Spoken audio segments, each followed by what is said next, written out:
Are we good, Kimber? I think so. The only thing is that the public comment session is early, so if anyone wants to make a comment, they should fill out a card. Okay, sounds good. All right, well then we'll go ahead and get started. Just before we get going, I will say that when this door closes, it makes a lot of noise on the microphone, so it's going to be really irritating to Lansing. So for those of you that are with us in the room, just try to be gentle with that door because it's right by the microphone.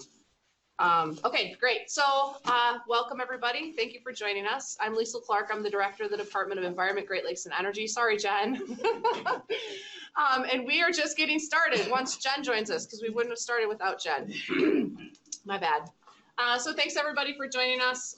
This is a meeting of the UP Energy Task Force, and we have a fairly open yet structured agenda to discuss the presentations that we've been hearing so far and to start some of our deliberations, which we've been working through at a variety of sessions, but we really wanted to set time aside very much as a working session to make sure that we'd had time to deliberate. So as Kimber just reminded me, we do have our public comment session for today is early, so we have it scheduled at 1 o'clock. So I'm going to do some introductory remarks and kind of get us started. So if there are folks here who are interested in giving public comment to the task force, please see Kimber so that they can fill out a card. Kimber's in the back of the room. I don't know, I guess I'm going to look to the Lansing folks and just see, you guys don't have anybody there that's interested in giving public comment. Do you, Lansing? Anybody? No? No, we do not. Nope, okay. Just checking in. So we might have some public comment from here. I think everyone has noticed, but we do have a little bit of an interesting setup today. Since our discussion for today was largely a work session, we've got folks joining us from the Lower Peninsula as well as from the Upper Peninsula. Over a majority of our task force was Yoopers, and so I thought it was important that as a troll, I came up and sat here with all of you. It was really just my excuse to get a pasty. Don't ask Kimber, because she'll totally back me up on that. So I'm up here, and then we've got a variety of folks joining us on the phone from Lansing, so we will do our best to make that all work, but we thought it was a good way to do the working session. So to get us started, I'd like to do a little bit of our business before we take any public comment that we've got here. So first of all, you should have in front of you an agenda for today. So we'll start with the agenda. It's pretty broad because we've just got public comments and then the working session. Is there a motion to adopt the agenda? So moved, Madam Chair.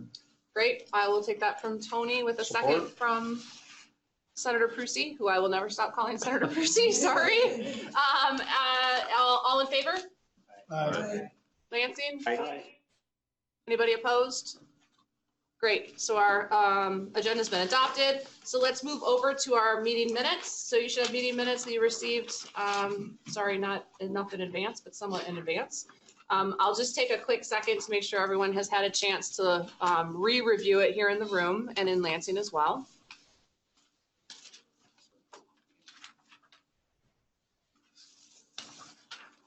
All right, any comments about the meeting minutes? All right, can I have a motion to move? Great. Motion made by Mike, one of our many Mikes. Second from Dave. Is there, can I have support, please? All in favor? Aye. Aye. Lansing? Aye. Anybody opposed? Great, okay, so we've adopted our meeting minutes and our agenda for today.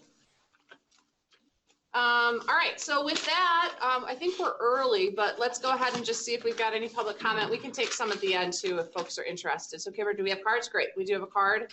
And we're gonna use a similar format to what we've used in all the other sessions on public comment. So what we do is we ask you to keep your comments, please, to 3 minutes. If there are folks that are not able to give comment here that want to give us comment, or if you've got more than 3 minutes, you're always welcome to submit anything in writing to the task force or to join us at other sessions. And we've got a variety of comments that you all should have been receiving through email. So hopefully everybody has been seeing those comments. Great. All right, so I'd like to invite up Patrick Egan, please. And I'm gonna get my little timer out here. And we'll have to figure out, hi Patrick, If you just want to kind of come up here, I think that might be good. I think the microphone will catch you from there. Yep, it's not the best setup, for sure. Where is the microphone? So it's over your head. So if you want to just go ahead and say your name, and we'll see if Lansing, okay, can you come over here though? Because the Lansing folks can see you if you're over here. Thank you. Okay, so my name is Patrick Egan. Okay. Let me stop you real quick. Lansing, are you guys okay? Yep, they're great. All right, carry on. Okay, so my name is Patrick Egan. I'm a lifelong journalist in the Upper Peninsula. I'm from the Eastern Upper Peninsula. I was on the Lake Superior State University Board of Trustees. I still live in the Eastern Upper Peninsula in Whitefish Bay. I want to thank you for having a meeting over in at Lake Superior State University early on. I know that you're starting to hopefully round third and come on your way home on some conclusions. I'm significantly disappointed about the Eastern Upper Peninsula not being represented on this board because the Eastern Upper Peninsula has a significantly different energy profile. And I hope that you're looking at that energy profile. We have the largest hydro plant in Michigan and an entire population that is dependent upon renewable energy. I am a propane user, have been for 40 some years in the Eastern Upper Peninsula. I also have 18 solar panels. I have become a real believer in small, independent energy sources. The Eastern Upper Peninsula could stand on its own. The Central Upper Peninsula should stand on its own. Small places in the Central Upper Peninsula should stand on their own. The fact that we are beholden to a significant international corporation that has no allegiance to us, but to its shareholders, which I am a shareholder, is a significant liability. So I would hope that as you weigh what you are doing, that you consider what we did around the years 1900, the 19th and 20th centuries, where we in the Upper Peninsula created small, independent energy sources, that we get back to that and not be beholden to a huge, expensive system. Great. Thank you, Patrick. Okay, as folks are interested in giving public comment, please see Kimber in the back of the room if you'd like to fill a card out, and we will make sure that we make time for it again later today as well as in our other sessions. All right, so for the conversation today, we spent some time internally kind of thinking through all the presentations that we've been hearing over the last few months. And so as I've said before at these discussions, I just want to start off by giving the task force members a huge thank you, because this has been a heavy lift over the last few months. There's been a lot of days that folks have given us entire days of their calendar to hear from some of the presentations and get the context of the discussion that we've been having. And so I think that just as a starting point, it's important to make sure that we recognize how much time and energy the task force members have put into this. And in the course of kind of thinking through what we've heard, I've really been reminded at how much time and energy it has been. So I want to start off with our charge. So we've had this conversation at our task force meetings in the past, but I think it's really important that we continue to stay grounded in what's in the executive order. So I'm just going to re-ground us in that. So the charge to the task force from the EO is to assess the UP's overall energy needs and how they're being currently met, to formulate alternative solutions for meeting the UP energy needs with a focus on security, reliability, affordability, and environmental soundness. This shall include, but it's not limited to, alternative means to supply the energy sources currently used by UP residents and alternatives to those energy sources. The third charge is to identify and evaluate potential changes that could occur to energy supply and distribution in the UP, the economic, environmental, and other impacts of such change, and the alternatives for meeting the UP's energy needs in response to such changes. And just as a reminder, the first iteration of those charges is a focus on propane deliverable to the governor at the end of March 2020. So that's why you've seen, for those of you that have been following along, you've seen our focus on propane over these last few months. I do also want to mention that if you haven't been following along, everything that we've done is memorialized on the website. So it's michigan.gov/UP Energy Task Force. So you can find all the previous presentations. You can find not only the PowerPoint presentations, but you can also find videos of all the previous sessions that we've held. Task force members, minutes, all that sort of thing there. So if you haven't been following along.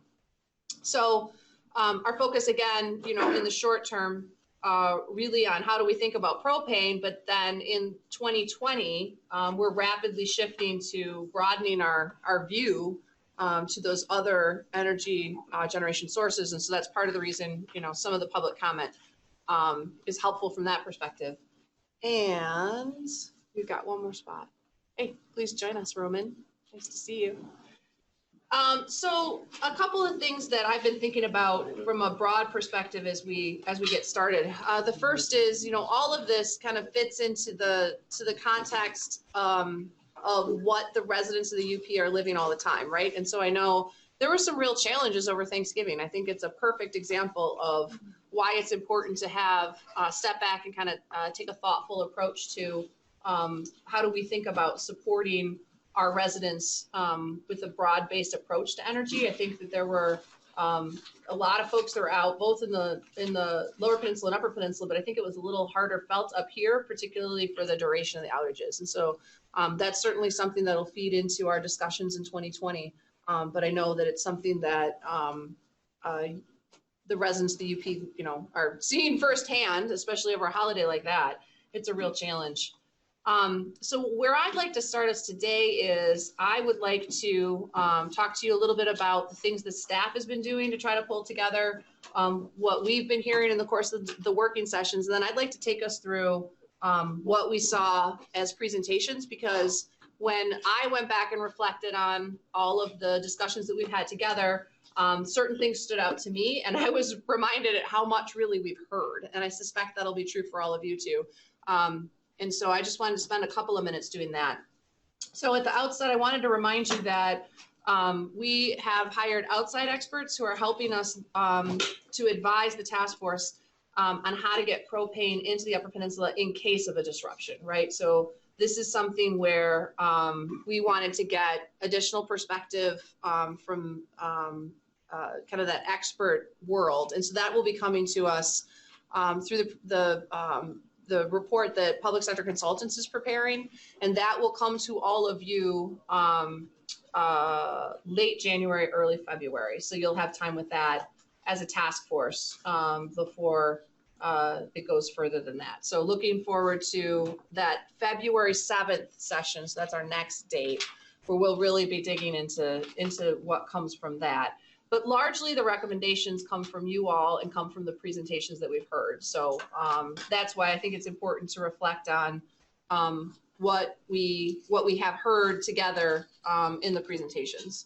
So you should have a document in front of you, and I know these are in Lansing as well, that summarizes the presentations we heard. I found this was an easy way for me to kind of think through it. Hopefully you all will feel the same way.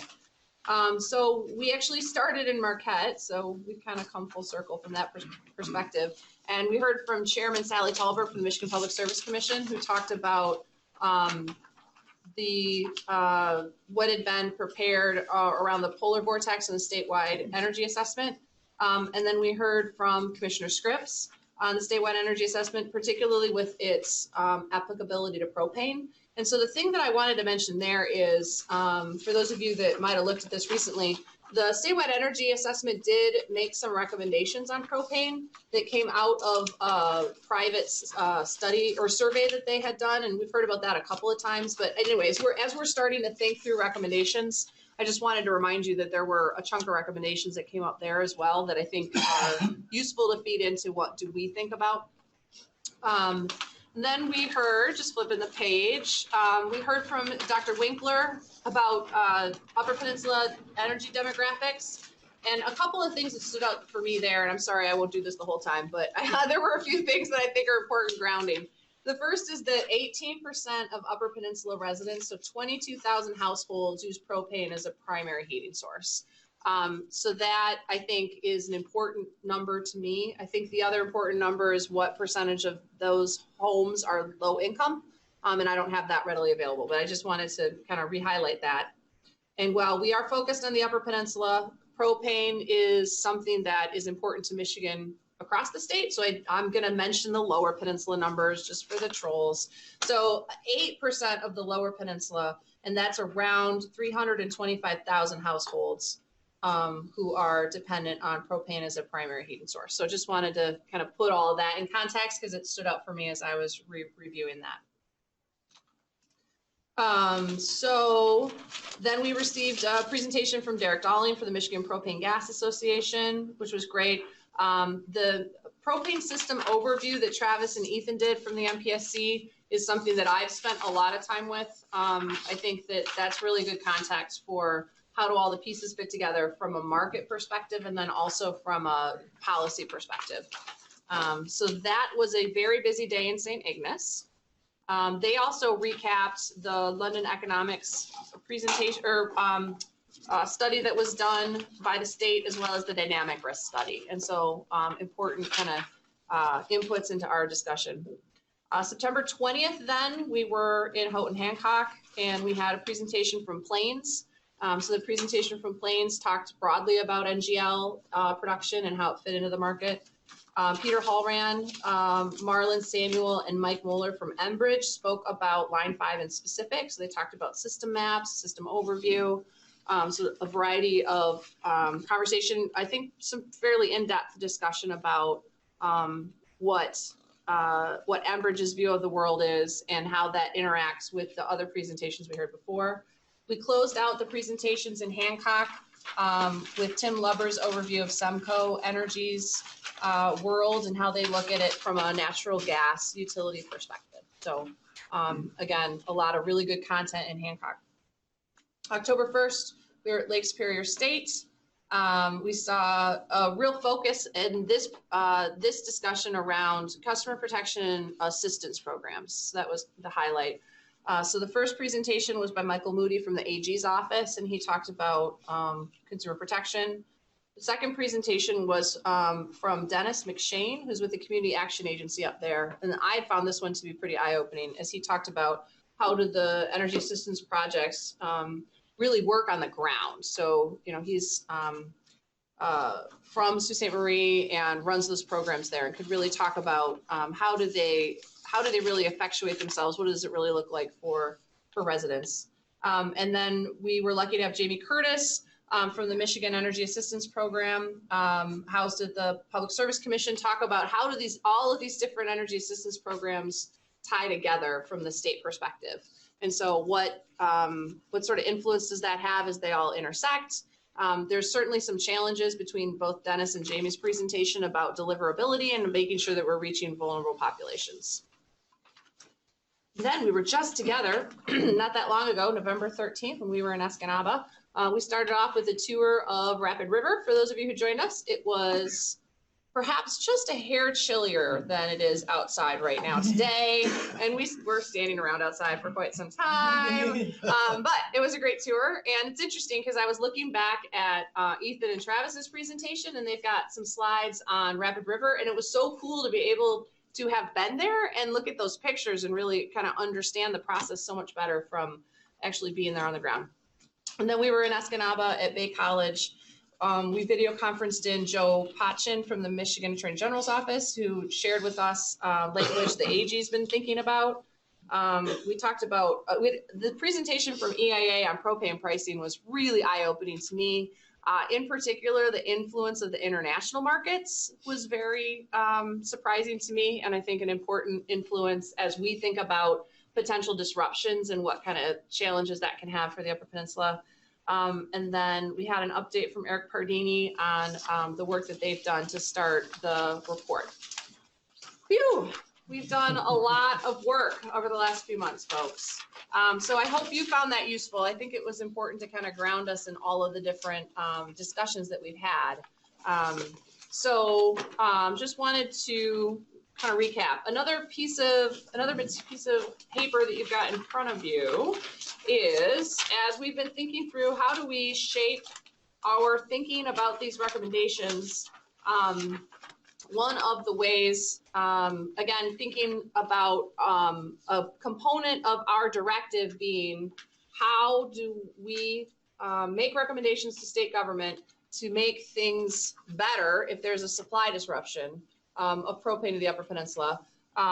We were thinking about it in the context of putting those recommendations into different buckets, because as we've talked about a lot in these meetings, certain policy movements are possible, but it depends upon how the market plays out, and it all depends upon timeline.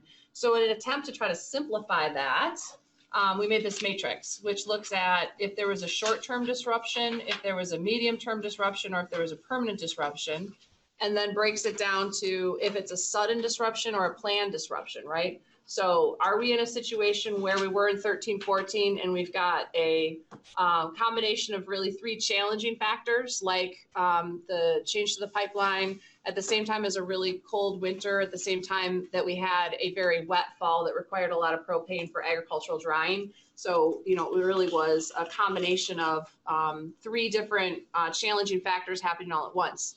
That would be a great example of a sudden sort of short-term disruption. I think there's a lot of things that can cause disruptions, and certainly in the presentations we heard in Hancock, as well as in the presentations that we heard in Escanaba, it was clear that there's a lot of connectivity in the pipeline, and so something happening to line 1 could also be a challenge to line 5. Actually, this is something that Senator Prusi's brought up a variety of times too, is, you know, when something happens at one part of the line, takes the whole line down, right? And so we can end up having some real challenges, whether it's dealing with issues at the straits or whether it's dealing with issues over land anywhere on the entire pipeline area. So this was an attempt to try to break down those recommendations into buckets so that we could try to start to focus our discussion into those buckets. If this doesn't work, that's totally fine. It was just an attempt to try to give us a framework to work within. So with that, I've been talking a lot. I think I'm going to stop for a second and just see if there's anything else anybody'd like to kind of start with or put on the table.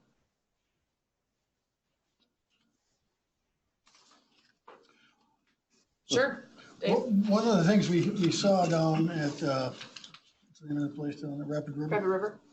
Yeah, we saw that the trucks can take propane out a lot faster than we can generate it. That defines the supply side a little bit, but what about supply side on Enbridge? How often do they do batches? Is that in their control to whenever we need propane or whatever, are we going to have enough NGLs coming down the pipeline? Is there any restrictions where we can get into a situation where we don't have any NGL in the main pipeline feeding Rapid River and get into trouble with that? Is something that I've been thinking about. We gotta match our NGLs coming in, our propane out. So there's a couple of spots we could get in trouble on that. So I was thinking about that on the way down, and we don't have much definition. Maybe the Enbridge guys can help us out with that. Yeah, so my understanding, and this was just from our presentation, so anyone can correct me if I'm wrong. I feel like Ethan and Travis talked a lot about this in the MPSC presentation, that Plains does its ordering of its propane ahead of time. And so they, make that commitment, I think month-ish out, I think is what I remember from the Hancock presentation, as to how much they're going to need. But I think what you're touching on has been a theme that's come up a few times, which is the wholesale market and the retail market, right? And so one of the things that we heard a bunch in the last couple of sessions has been how is that wholesale market influenced and how is that retail market influenced, and they being kind of different things. And so one of the things that came up at a few of the sessions was that there was only one wholesaler, which can be a real challenge if you don't have the influence of different providers driving that price down. So we did find out at the last session too that the Kinchlow facility had been sold. Plains has sold it. And so it'll be interesting to see if, with having multiple wholesalers, if that continues to keep kind of that downward pressure for the retailers. I don't know. It'll be interesting to see how that plays out. And who is it sold to? Oh, gosh. Dan, do you remember? NGL? Was that? That is Correct, yeah. Chris remembers. NGL. What does Is that a NGL Canadian? stand for? I don't know what NGL stands Is for. it a Canadian or Natural American? gas. Oh, the. I don't know. Canadian. Canadian? Canadian? Natural gas liquid. Is it? Yeah, that'll be interesting to see how that plays out. But, you know, as usual, competition in the market, particularly in an unregulated market like this, can be very helpful.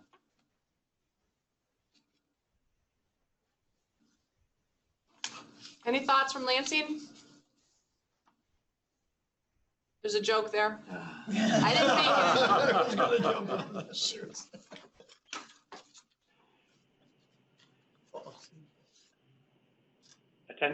Attentively listening right now.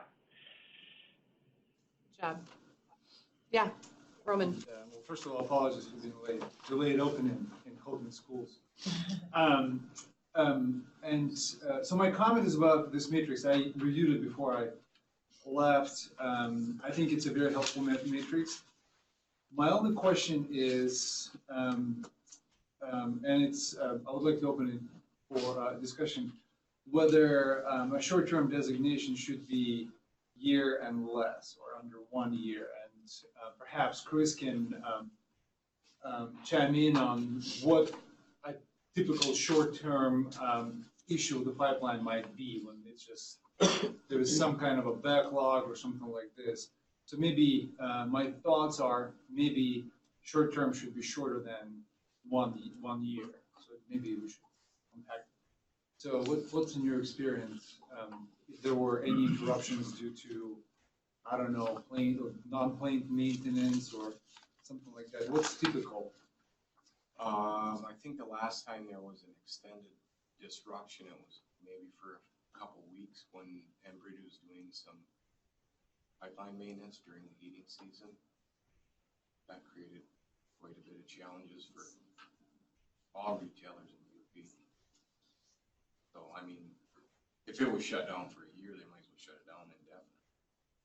So that would not, a year would not be, you would not call it a short term, right? No. No. That makes sense. A So we should short probably term, have been shorter. 2 weeks or Okay. less. That's good. Yep, that's a great point, Roman. Thank you. And what would be the heating season then? What would, I imagine there's a little bit more demand at the beginning than at the end, so does it start in September, October? Well, And then what's the also the road? you could say October through March, basically. And then when the roads are shut down, when you can't, when there's truck limits, does that impact? What do you? Weight limits, yeah. Does that impact you guys? Oh, that's just secondary roads, so that would only affect the actual delivery truck, you know, going from, as a retailer from Yeah. BDU. So that doesn't really impact. No, we've dealt with it for years and, yeah, we've made adjustments.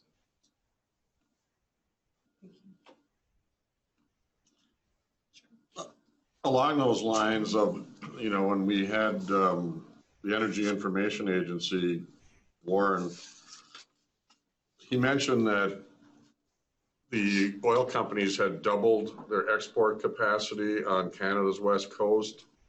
And has anybody forecast if the energy companies decide the market is stronger in Asia and we can get a higher price, we're not going to ship our NGLs as frequently or in the quantities we have been because we can make X% more profit by going all the way to British Columbia and selling it overseas. And in the lines of that polar vortex here, didn't we just have another really wet harvest season where a lot of the grain in the silos is going to need to be dried, and the demand for propane in the farm belt is going to probably result in some higher pricing for the home heating markets here in the UP? Has anybody forecast or given us an indication where they see that agricultural demand exceeding home heating, and in a longer term, they didn't build twice as much export capacity to sit there and wait. I got to believe they're going to fill those tankers up as they pull in when they've invested that amount of capital into the infrastructure necessary to load out natural gas, liquids, and propane. So I think in this matrix, there are a couple of different places to plug in whatever information we get from the EIA or from the propane marketers as a group. Yeah, I agree. So we did have a wet fall. We have been using a lot of propane. I've been watching, I don't know if you guys have started watching that weekly propane update that got sent around. Yeah, I can see a few people are watching that too. I've been watching that. And our prices right now are still decently cheaper than they were last year. We've heard some presentations about there being an expansion of storage after the 13-14 season on the retail side. And so I don't know if that's made part of the difference because there's more ability to store at the retailers. Obviously, we also have very plentiful underground storage in the lower peninsula, but from an upper peninsula perspective, it looks like we're going into the winter season okay right now, but it's definitely something I've been paying attention to. I don't know if anyone else has comments. Well, the comment I've heard from people who use propane is that there seems to be a competition to switch retailers. And so folks are being offered really cheap, below $1 per unit pricing to switch to another retailer. So there's intense competition at the retail level right now, which hasn't been addressed in our presentations. But and again, this is being reported to me, and when I go out and ask, I don't use propane myself, but when I ask that of folks who do, that's the first thing I've heard about. I'm getting mailers, I'm getting flyers, to switch my provider. That's interesting. So when we talk broadly about the type of recommendations based on the presentations that we've heard, one of the things that we did hear a few times was storage. And we talked about storage capacity at Kinchlow, storage capacity at Rapid River. And so how do we think about storage across the Upper Peninsula? We talked about supporting the retailers having additional storage so that they can hold more on site, which helps us kind of triage what goes to residents. I'm just curious if the task forces felt like that's a component of recommendation that we should talk about together. Like, to me, that has come up enough that it seems like it's worth having a conversation about what can the state do to support storage, whether that's maybe some sort of tax incentive to the retailers. And again, let me be clear, the task force has no power. I know you all know that. I'm just going to reinforce for you. You all have no power. We make recommendations to the governor, and obviously the governor would have to do whatever is possible within the executive arm. But then if there were to be statutory changes, those would go through the legislature. So just to be clear. So when I say these things out loud, they are what's the appetite of the task force to make a recommendation to the governor that would then, obviously work with legislative colleagues in order to make something happen. So, but is storage something that, there's appetite from the task force to tackle? Well, I think that it is, if I may. Sure, please.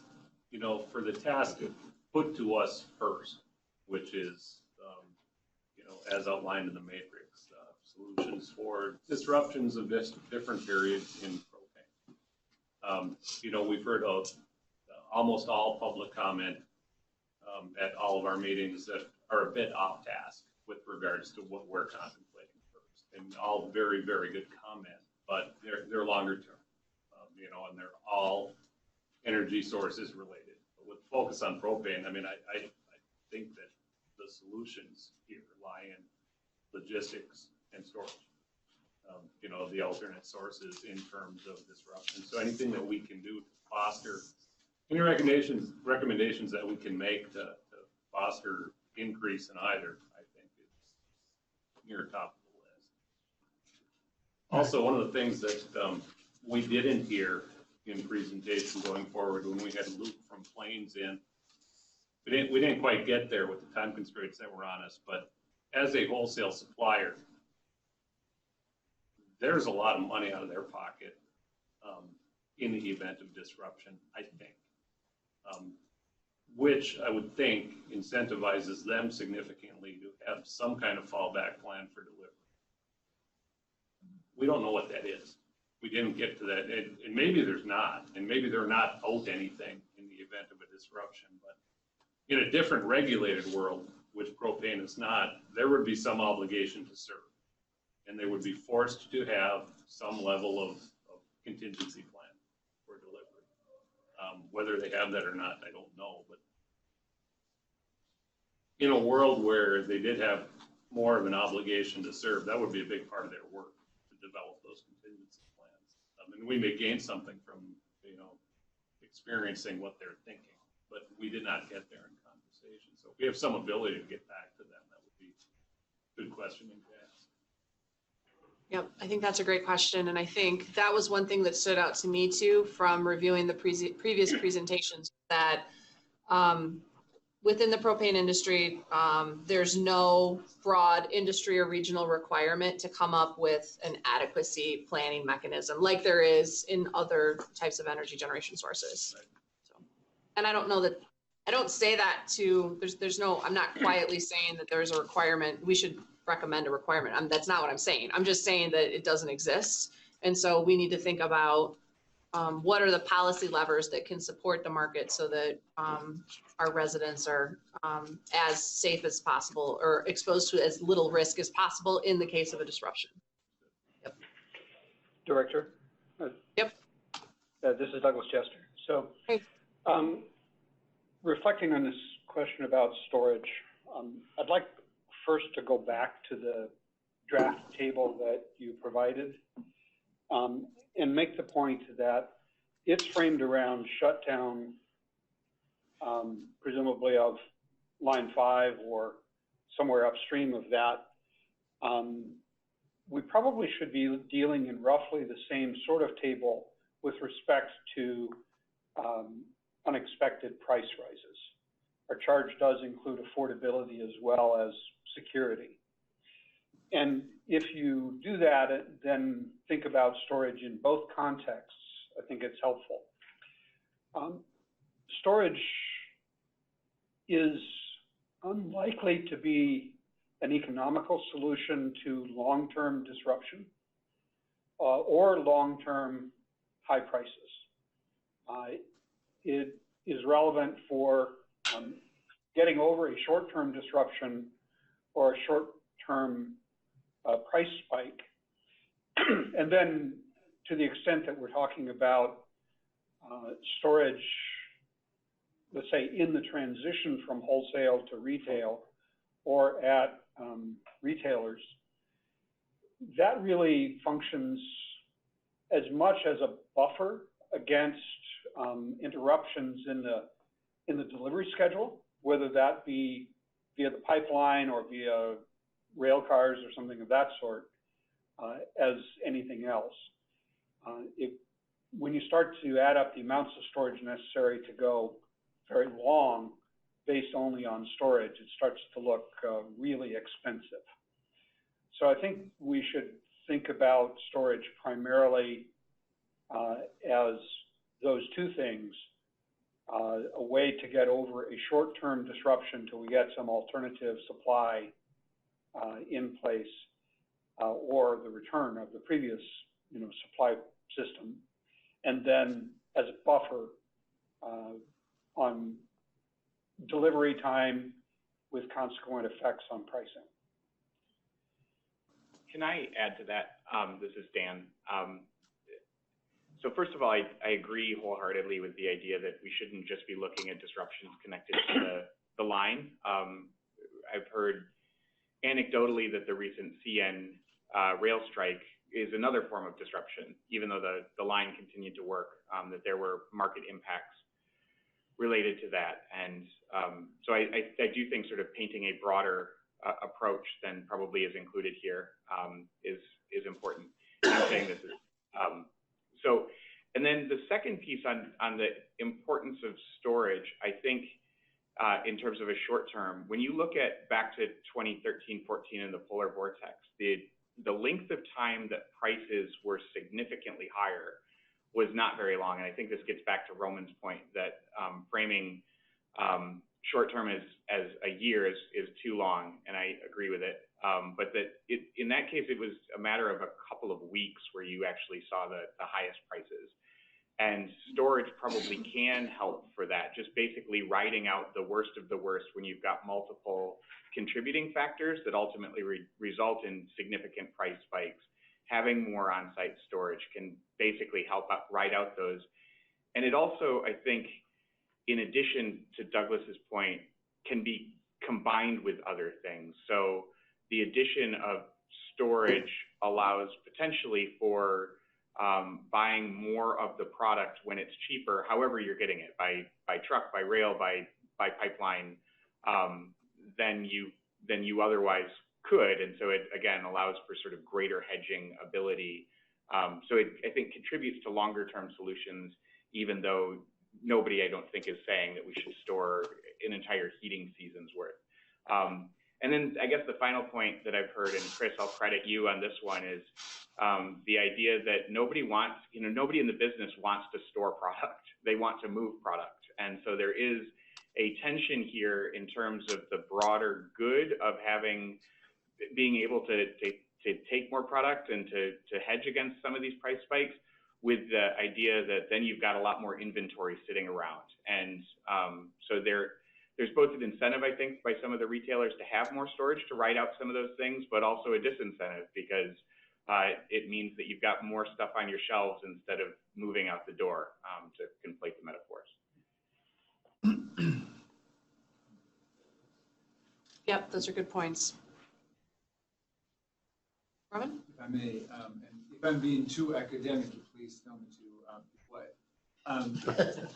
So what I've been hearing is that we've essentially, it feels to me that we're building on the matrix, right? So we're trying to incorporate other factors that might have significance in terms of either affordability or availability of the supply. So when we are talking about availability and affordability, that is your classic definition of energy security of supply, right? So you have a supply, physical, and it is at a price that people can afford.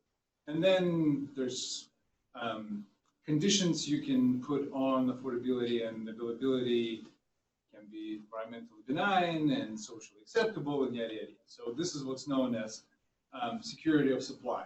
And it seems to me that the more factors we started discussing, this framing our recommendations around that concept actually might be a good way to organize it. When we are talking about, to Doug's point, right? So say a expanded storage in the UP might address a short-term availability and maybe even affordability issue, but will not resolve a medium-term affordability and availability issue, and so on.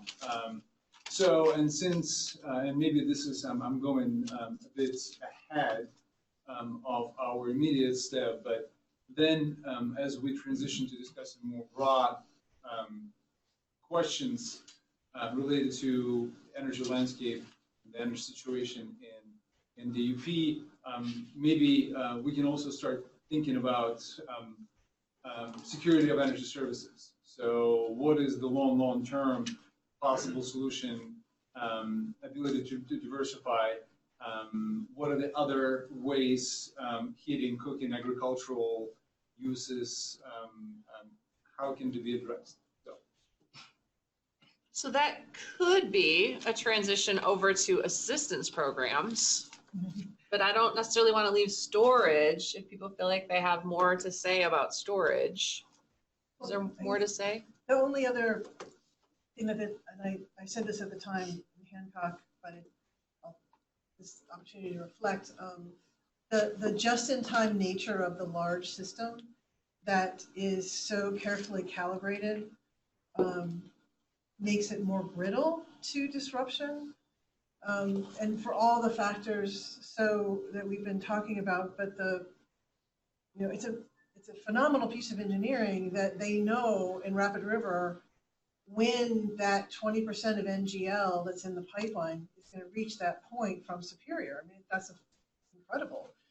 But it is only 20% of what's in there. And so it has to be timed just right. And so we're talking, I think, yeah, so in making something less brittle, generally, right, we have to expand it. Which is what storage would do. And I don't think there's any price signals that I can think of that would help also with expansion, I guess is the question. So are there price signals or other policy pieces that would create a larger buffer around the things that are just so tightly, the pipeline is full. They made that very clear to us because it's being pumped out to go make plastics. It's going to international uses, and we're just a secondary piece of it. So if what I'm hearing is storage is the primary way to do that, but I wonder if there's any kind of pricing that makes any impact on that. I don't know. I don't know either. Or do you make it less brittle by decreasing the demand side? And is a part of the program then, or a part of the recommendation, some kind of incentivization or fostering movement away from propane? We heard about the sheer expense of getting natural gas services hooked up to some areas. Is that a part? It's a question, but is that a part of the long-term solution? Well, and I also might think about it from the energy efficiency perspective. Again, back to the assistance side, we heard a lot in Sault Ste. Marie about the dollars that are going into helping homes from an envelope perspective. And, there it's not necessarily a fuel switching as much as it is like tightening up the envelope. At a very slow pace currently. Very slow pace. Wasn't that interesting? Yeah. Yeah, the housing stock in the UP is, most of it is in need of insulation upgrades and new windows, whatever. Right, and you can knock out 5 homes a year in the whole big picture of things. But part of it was the structure of that particular program. I think there's a lot of opportunity, to that point that you could handle in a different way, if you opened up the pipelines. Obviously you can't do every home tomorrow. But the nice thing about energy efficiency is it helps people in so many different ways, not only making the home more comfortable and also helping them, from a cost perspective, right? And then, I'm sorry, I'm going to be an energy efficiency advocate for a moment. It also means it's jobs you can't export, right? They're jobs that have to happen right here. So. And I'd like to make a comment on a couple of things that were said. On energy efficiency, you could tier out your approach to energy efficiency with low-hanging fruit, like air sealing and stuff like that. It's pretty cheap and very effective, where windows may not be as effective as that, but you could structure that to take effect right now. Just start easy, start fast, with the big hitters, the low-hanging fruit. And then the supply, I agree, that's only for short-term disruptions, but it could buy you time, if we have to react and develop a new situation, new supply or something, if you have a month of time just based on storage, that would be a nice luxury to have a month or even 2, to deal with an alternative. This is Douglas. I'd venture a guess that there are at least 20,000 households in the Upper Peninsula that use propane and could stand substantial energy efficiency measures. And if we hypothesize doing that over even 20 years, it's 1,000 a year which is a couple orders of magnitude bigger than what it appears we're actually accomplishing. I think that's a doable number, but it requires a radically different kind of program design than what we presently have. I don't think it's just a matter of working a little bit harder with the kinds of programs that we have now. So I wanted to make that point. The other thing about the storage, I've said this before, but storage is not necessarily strictly about the size of the physical storage that's available. It's about how you use it, the point at which you reorder and refill. And given the same amount of storage, but refilling it more frequently, you do incur some basically operating costs, but you can significantly increase the amount that is in storage by doing that. I don't think that is particularly feasible in the supply system storage, but I do think it's feasible in the final consumer storage.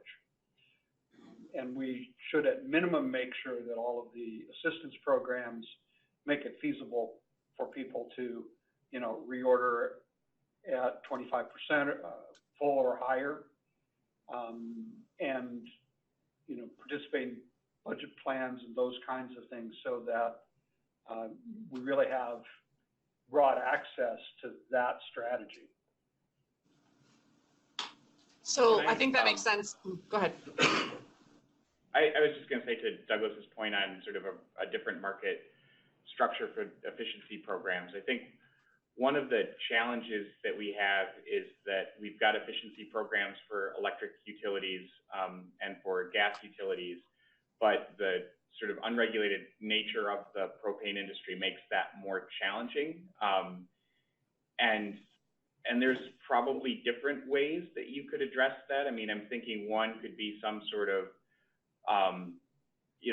we clearly don't have any ability to sort of require, but to partner with the association or the propane providers around something that's focused on weatherization would be one option. A second option would be the way that we've addressed this on heating assistance is basically everybody's connected to electricity, even though not everybody sort of uses utility sources, natural gas or electricity for heating. And so we structure assistance programs by having everybody pay in on the electric side, and then those can be used for assistance across a range of heating sources, including sort of unregulated elements like propane. So it may be possible to sort of take that concept and apply it to a weatherization program as well. And again, I'm just sort of speaking of options. I'm not sure that there's a clear way forward on this, other than just to underscore the point that that if we're going to try and do a lot more efficiency in homes that are primarily heated using propane, we've got some structural barriers that we're going to have to overcome. Yeah, it seems to me like partnering with the association on some sort of an EE program would make a ton of sense, because those are the folks that are communicating directly with those households. So anyway, that one to me seems like a logical recommendation.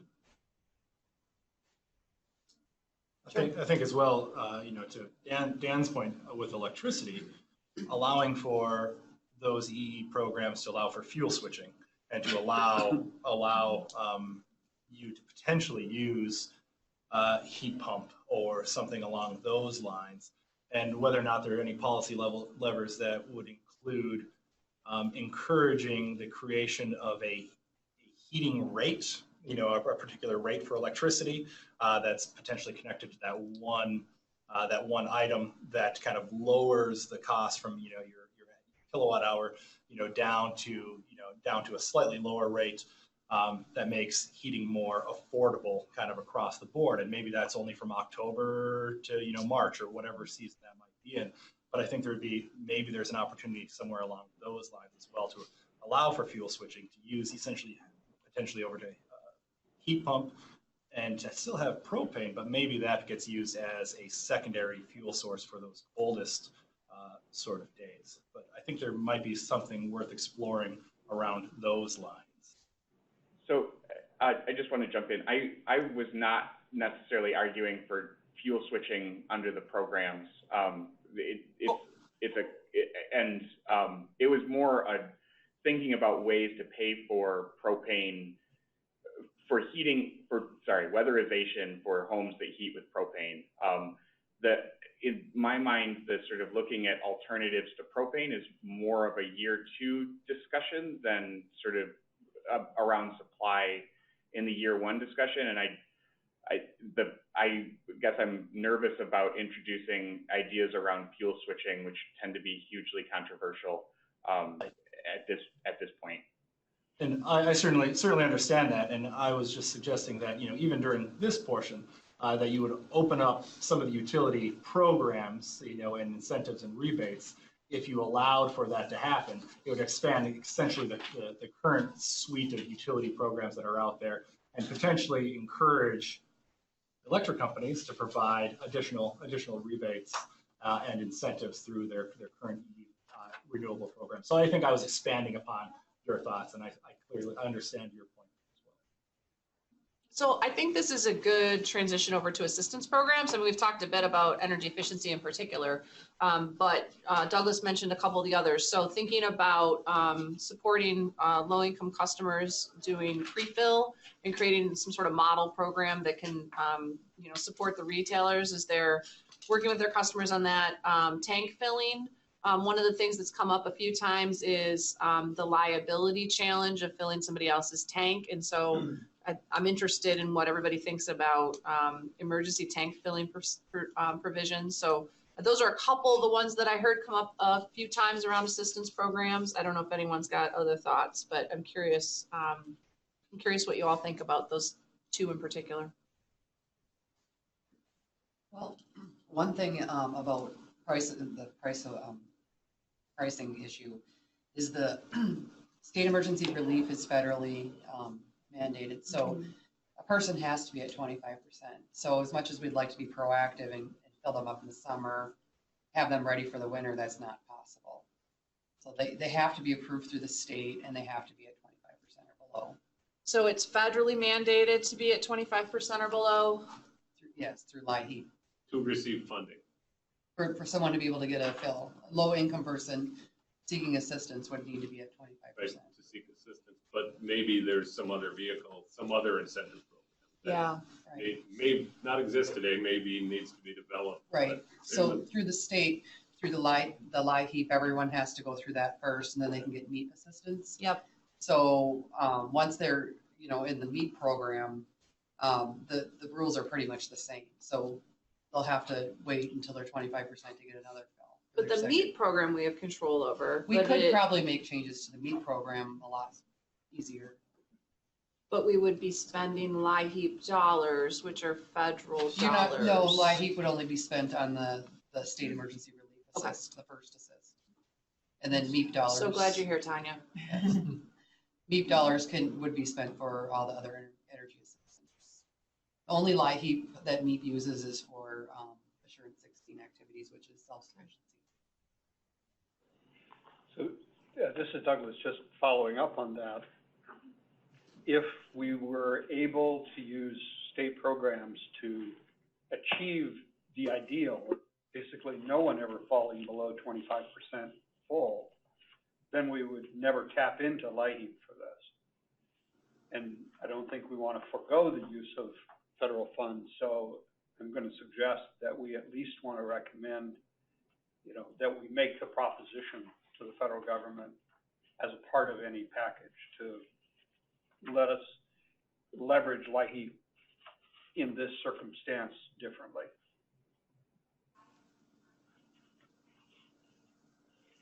It sounds to me like we do need to, a legal opinion on that. It's a matter of lawyers to look into it and see if there's a way to sort of work with the federal legislation here to further the goal of federal legislation. And it's a matter of lawyers who specialize in this, I think, to look at it, whether there is some kind of a way to do LIHEAP Plus or something like this when we don't, we still leverage that, the federal dollars. So our team spent a little time looking at it. They're just more articulated, like Tanya is, than I am. But they've looked at it a little bit and tried to talk to the MPSC folks about, talk to Jamie about under the MEEP program, like what sort of opportunities are there. I guess I'm curious, like we can figure out like what the policy hoops are and make the recommendation, right? I mean, this is what we recommend, this you might be able to do, this you can't do, this is what you could do, right? So we can figure out how to craft that. I guess, the other thought I had is if we're saying, are we saying that you should be able to fill over 25% in the case of an emergency? Like, I guess, I think No. there's a few parameters here too. It's saying that you're not in crisis. You have to be in crisis. So do we want to change the crisis level? Like, are we recommending that someone think about changing the crisis level? Like, I don't know. I'm purely asking what you guys think. For the live heat crisis for propane or for natural gas and electric would be past due bill.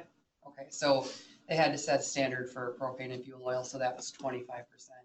So if a person isn't at that, when they apply, they will be denied at this time. There's And no that's getting around the it. federal number is 25%. That's the federal, yes. So, I mean, we can recommend that we, tell the feds to change the numbers. Is it statutorily set? I don't know. So have to- anyway, okay. We'll have a conversation Yeah. about that between the teams to try to figure out what sort of policy room there is to wiggle there. There are a lot of different examples of states seeking waivers on Medicaid, Medicare, all the different federal programs. There have been some way to request and be granted a waiver to the federal restrictions or regulations. So maybe there's a waiver that can be granted in certain circumstances. Yep. And maybe we set it around a particular emergency, right? So if we look at the upcoming year and we think, we've had a wet fall and, there might be a few trigger points. So, and if it goes sort of the issue of filling up above 25%, that would be, maybe that can be state program, and the goal there would be to take advantage of the price arbitrage, right? So in the summer, when prices are lower, we do this pre-fills, right? Which makes sense. You don't wait, an analogy that I could come up with would be going to every single time I don't have a headache, you have to go to the emergency room. Doesn't make sense, right? So there's a way to sort of support when the price is low, especially when the price is low with those pre-filled. That might be sort of that we can brainstorm. And what that does is utilizes the storage that's already in place. We drive everybody to 25% of the tank before they can fill. There's 75% of a whole bunch of tanks that are available in the store. The trick is to incentivize people to do that, especially those that can afford to do it. But a challenge, I think there is a big challenge that Doug brought up about putting LIHEAP at risk. Well, Chris has talked to us before about the different styles of programs that people subscribe to, right? And so there are people that subscribe to the regular fill-ups, and so you've got a lot of people under other programs. Right, yeah, budget or free, but it's generally probably 100% of the time, all the ones that are gaining assistance, and I'm sure it's not just our company only, they're paying the highest price. They're paying just the day-to-day market price.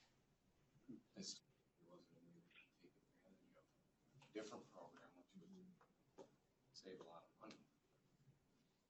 Yeah. One of the questions I have with the assistance programs, does it matter if you're a tenant or an owner, Tanya? For instance, if you're a renter and you fall down to that 25%, and is it okay, or does it matter to the assistance programs whether you're the homeowner, tenant? No, it would be the tenant that would apply. Okay. This is Douglas again. One way that we ought to consider rethinking this is if the customer signs up for automatic refill and in a budget plan, then we could think about being late on the bill comparable to the electric and gas utilities, rather than thinking about the refill level.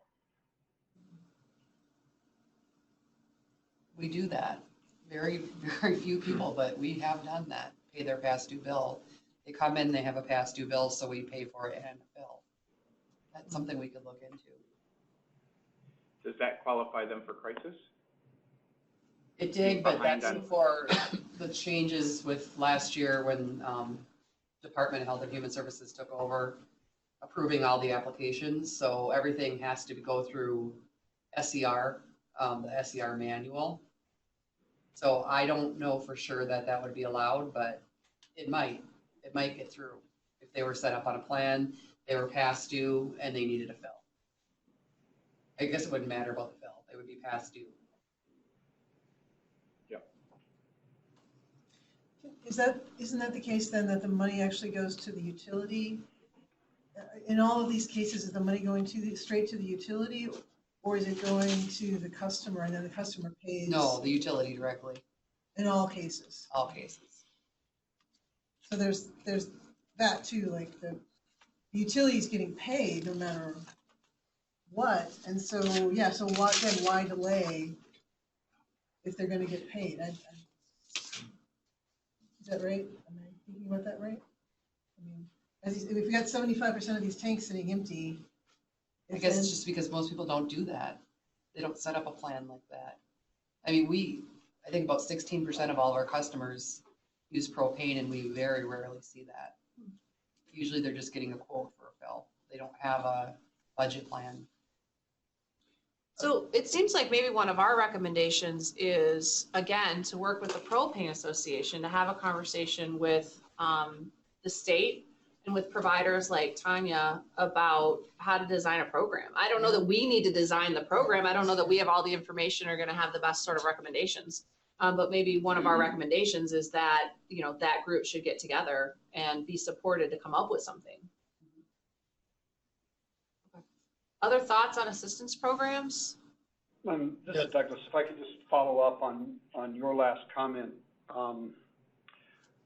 The responsibility for administering these programs is fundamentally with Health and Human Services, and I think it's within the scope of the governor to make an assignment to them.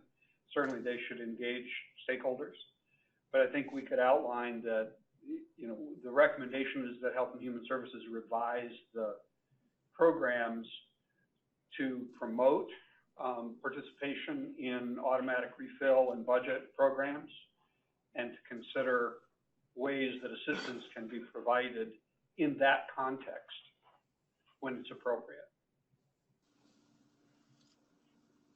That makes sense to me. Roman? I know we're not designing this program right now. That's not what we're doing.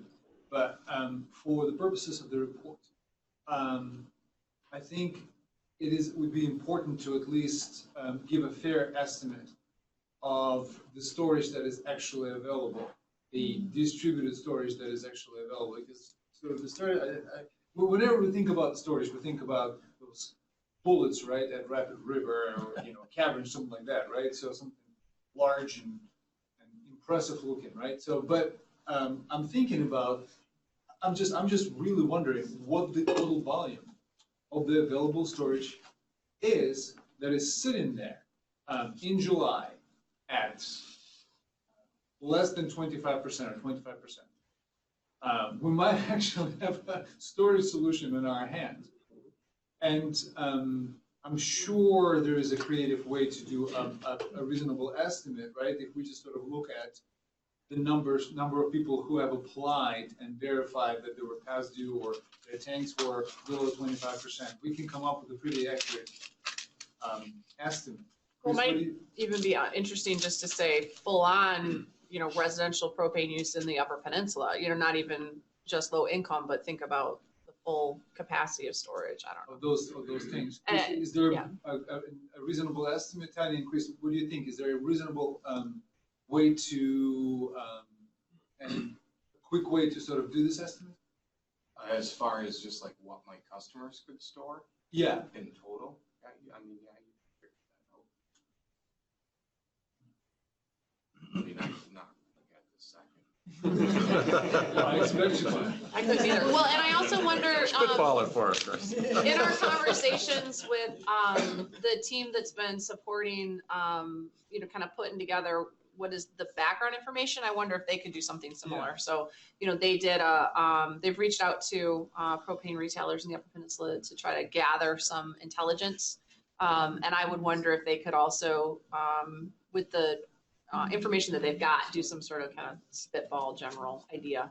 I don't know that Public Service Commission would have done that.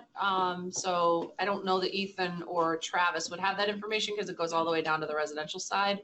I think it's probably more of a conversation with the propane retailers. So. Yeah, I don't think we have that. Just a quick question for Chris. Do you lease tanks to your customers or do they own their tanks? The majority of them probably, well over 90% are leased. Leased from your that's company? But that's based upon their usage too. So, Mhm. I mean, there's a quite high percent that tank in their yard doesn't cost them anything because they use X amount of gallons, so we don't charge. It's basically the low users or customers that will pay a rent. Would those be like secondary homes? It's probably the majority, yes, or just low users that just have propane, for a backup in resources, wood or something. What's the average size? Are they 250, 500? 500. 500? So which technically it hold 80% of that, so 400 gallons. That would be your average home.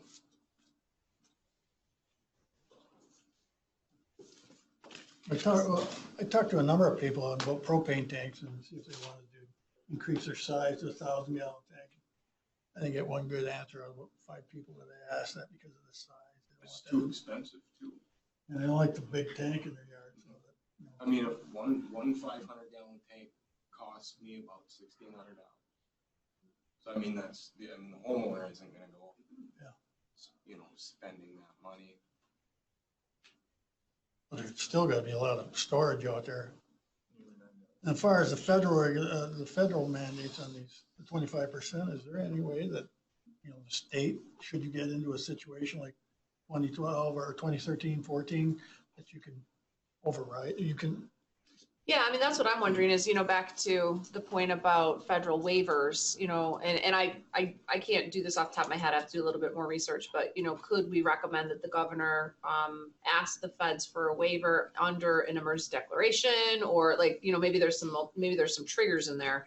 It's not like we would do it all the time, but, I don't know. And then maybe tell them to go to 50% or Right. Something like that, yeah. I mean, the other argument could be made that if you're in an emergency situation, it's too late. I mean, it might be really tough for the retailers to get out there, and if we already have a disruption for whatever reason, it could be difficult to have. We don't have enough supply, right? So anyway, I think there's some things to think about there. And that could tie into the assistance program too. Douglas?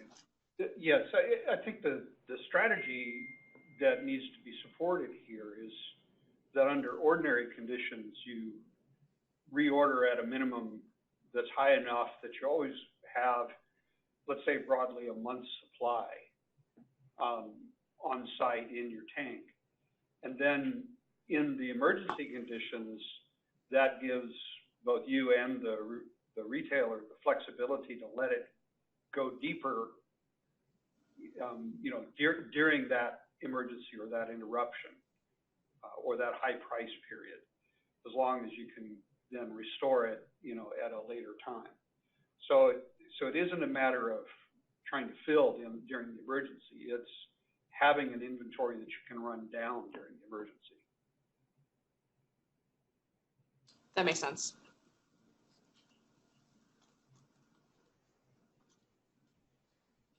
Other thoughts on assistance programs? I've got Please, Michael. one of my thoughts is, Tanya, what is the current level income level that you need to be at? 150% below Federal poverty. federal poverty level. And so, we've heard about, folks that are that are just above that level as well. What do they call the ALICE, the asset limited income constrained, something along those lines. Mm-hmm.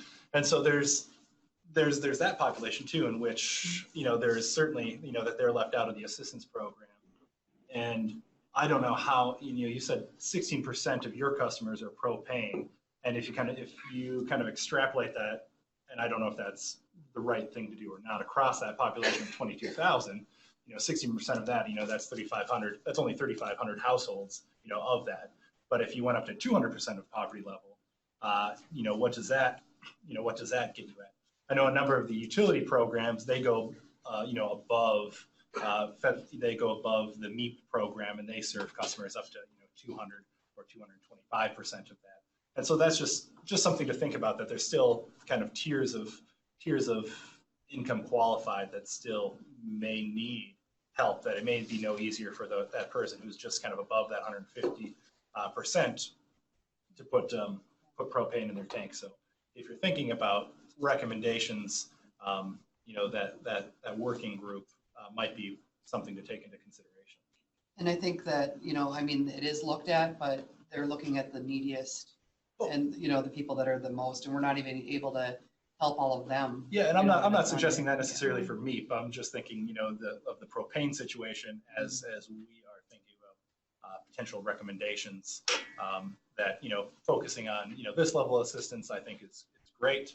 But then there, if that's 3,500 of the 22,000 folks that might be out there, are there other aspects to that recommendation that we can put out there that makes sense to, reach a few more individuals?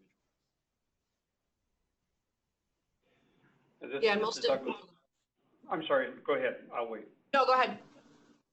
I wanted to put a question to Chris Bowman, given his direct experience. If we're looking for ways, not necessarily to provide cash subsidy, but to incent people to get onto a budget plan, so that they're not faced with a big cash flow challenge, with a tank refill, and a desire to run till the very last moment. What do you see as either the barriers or the best kinds of measures that we could pursue that would help people see that that's what they should do and then do it?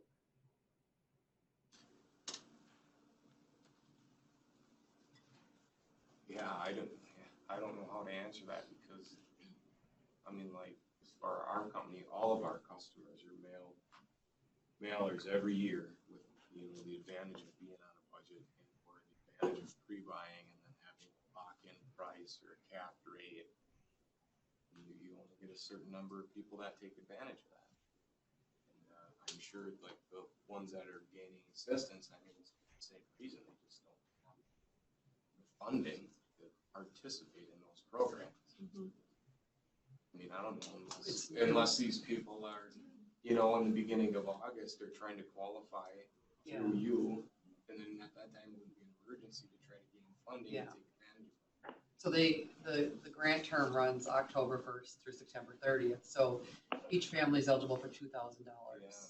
Well, usually they run out, Oh, yeah. early, and then they'll have to wait again until October 1st. And that's when your prices are going to start going back up. Yep, absolutely. And a lot of these people, just my personal experience, their tank sits empty from, late spring till come down fall. It's just, it's empty, it's out of gas, they haven't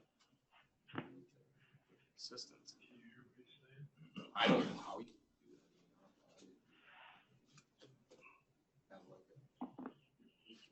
that. This is Doug. Well, I have it tonight. I think one other, dealing with low-income kids in schools, there's a lot of transients. They're not in the same location. They're living in two different homes. So in August, they're not going to be in the home that they're in December. Folks are moving around. So I wonder if that's part of it, which the landlord comment made me think, who's got the incentive to have the tank full? Maybe it goes to the landlord in some cases, because that's the person who actually owns the building, who's not going to be moving around so much. I don't know how you control for that, but it seems like that's, I know there's energy efficiency questions around that too, where wrestled with that, where the renter is seeing the benefit, but the landlord has to pay for the improvements to the home. So however, people have worked on that, so is there a similar incentive there?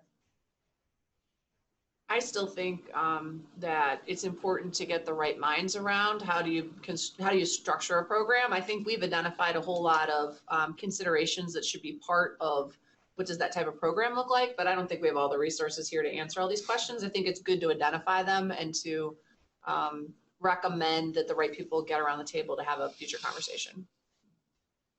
Yeah, Roman. Well, absolutely.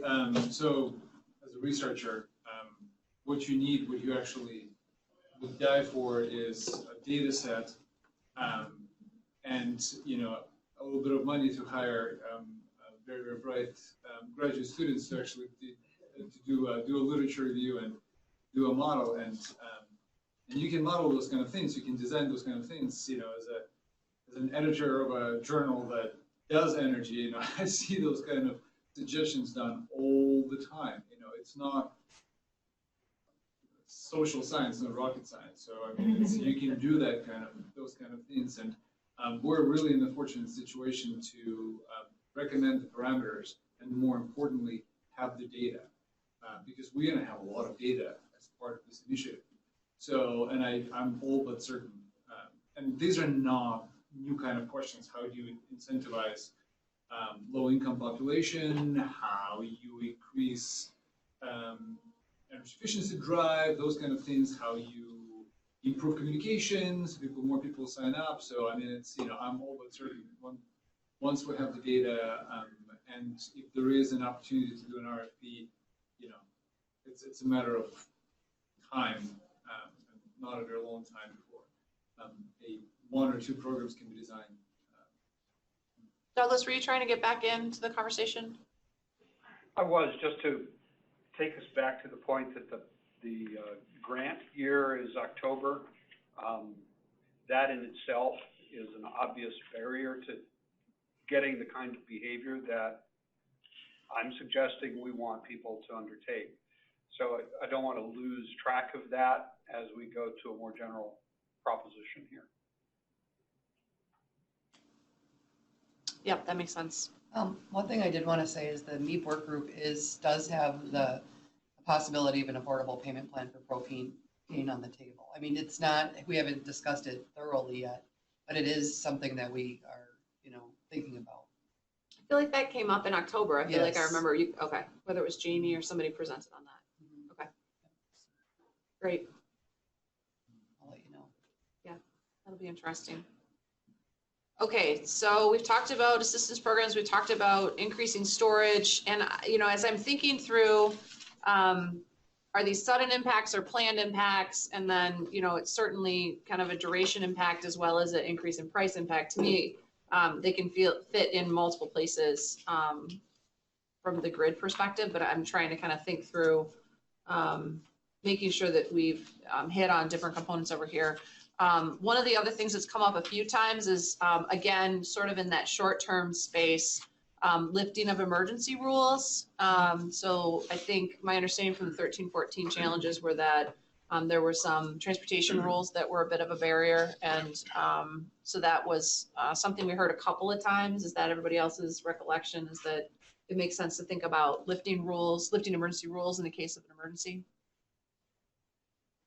Absolutely. Maybe I'm just remembering that. Okay, other people remembering that? Okay, great. And then one of the other conversations that's come up a couple of times is how do you think about supporting the good actors in the industry while creating a disincentive for the bad actors in the industry, right? So we had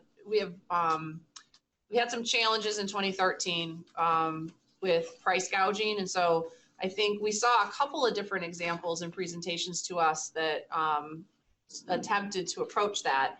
And so I think I'm curious, the appetite of the task force, is that something that makes sense from a recommendation perspective, or is that not something that makes sense from a recommendation perspective?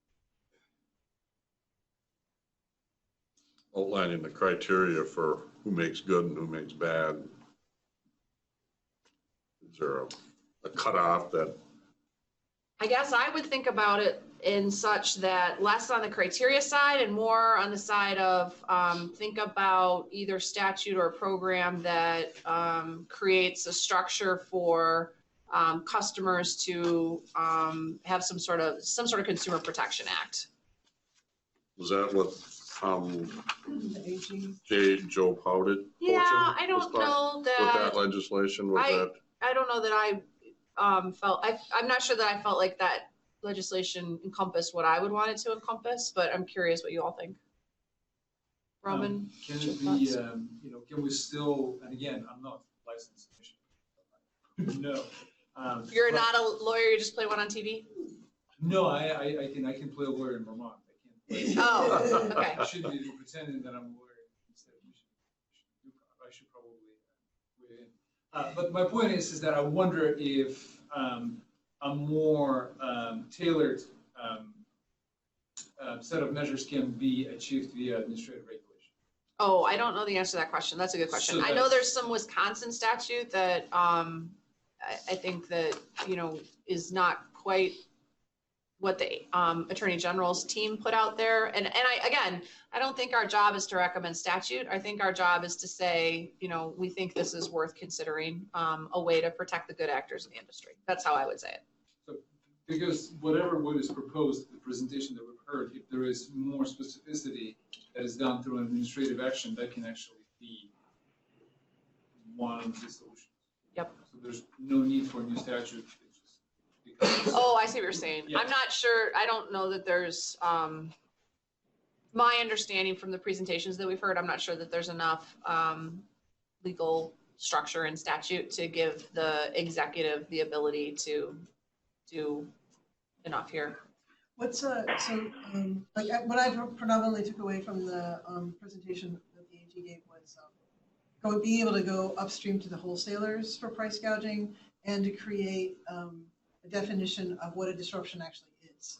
So, and that it could be longer, up to 30 days before and after, so it could take into account not just an emergency declaration like there's a tornado, but that there's a price spike for some reason. But what does protecting a good actor then look like? I actually don't, how would that be put into statute? I don't know what that means. I think we'd have to look, there was language that the Attorney General's office talked about. I think there's some Wisconsin language. I think it's a combination of trying to take a look at what's out there and seeing, what the appetite of the task force is. So I don't know that I've got anything to necessarily put in front of the team. Yeah, this is Douglas again. There's a linkage back to the conversation we were just having that I think is important to bring into this as we think about consumer protection. If we successfully encourage people to pre-fill tanks, to have automatic refill and participate in budget plans, then the risk of price gouging is essentially taken away for those customers. And that risk is transferred over to the retailer who has to, meet that contract, basically. And I think we ought to approach this question with that in mind, that we should try to produce propane-specific consumer protection around the idea that people who do the right thing will be protected. And we want to encourage them, and then we need to think about protecting the retailer in these circumstances. To me, that sounds similar to what Jen was just saying in terms of that at some point we need to be able to reach beyond. I mean, our current Consumer Protection Act is clearly focused just on the retailers, and if all retailers are affected by something that happens at the wholesale level, we really have limited tools. So I think I've got quibbles with some of what the Attorney General put in front of us, but I think the broad idea of being able to address the wholesale markets is probably one worth pursuing as we're talking about changes to consumer protection. But the other side of that, I think, and I think we've hinted at it a couple times in terms of storage, in terms of this discussion, But it's really, I think one of the things, and in talking with Mike Nystrom, this is sort of his key takeaway, and Mike's not able to be here today, but is that we've got to find ways to increase wholesale competition. And there's, you know, the NGL taking over Kinchlow hopefully helps with that. The rail arrangements that some in the UP so that they can actually access other markets and are not bound to the price coming out of Rapid River as part of that. But I think there are probably other things that we can do, or one of the recommendations probably should be this diversity of supply issue that comes from increased wholesale competition. And that, I think, means that regardless of whether the disruption is a pipeline disruption, it's a rail disruption, it's whatever the disruption is, that there are multiple places that we can go for product from the wholesale markets. And, you know, having a greater variety of options is probably good in terms of price containment for the UP as a whole. So I guess I want to make sure that we don't miss that piece as part of this conversation. I think it ties to the price gouging, but it's also sort of its own thing. Yeah, that's a really good point. Roman? I don't know, it's not a response to, it's to elaborate or to build on what Commissioner just said. I wonder, given the current market, given the current market structure, if a competitive market, wholesale market is even possible. That's sort of, you know, maybe it should be step one.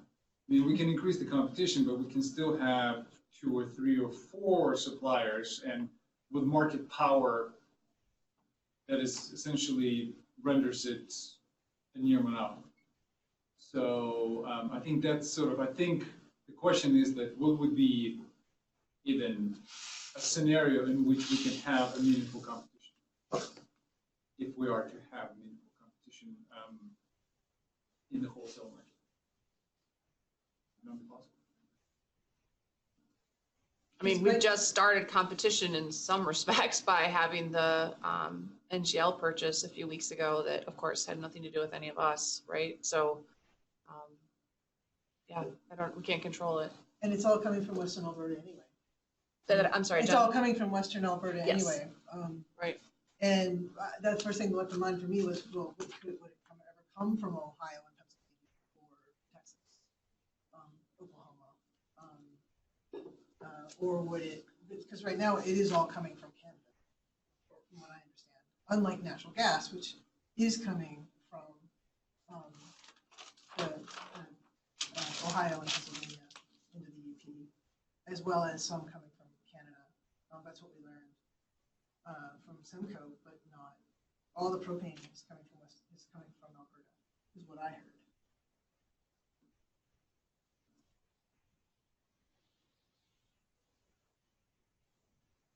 Yeah, so when you think about if there's a disruption and building a contingency plan to a disruption, right? These are all the different pieces that fit into a contingency plan. How do you support assistance programs? Can you increase storage? You know, in the short term, like in an emergency capacity, are there emergency rules to lift? But if you think about a contingency plan,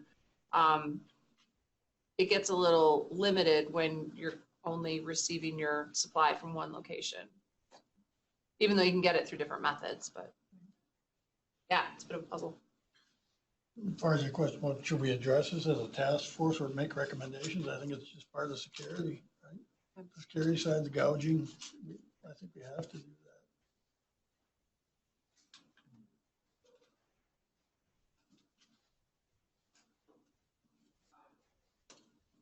All right. Okay, so we've talked about a lot of the things that I've been thinking about. I guess I'm curious if there's things that you all have been thinking about from a recommendations perspective that you feel like we haven't touched on that you want to make sure we spend some time visiting about.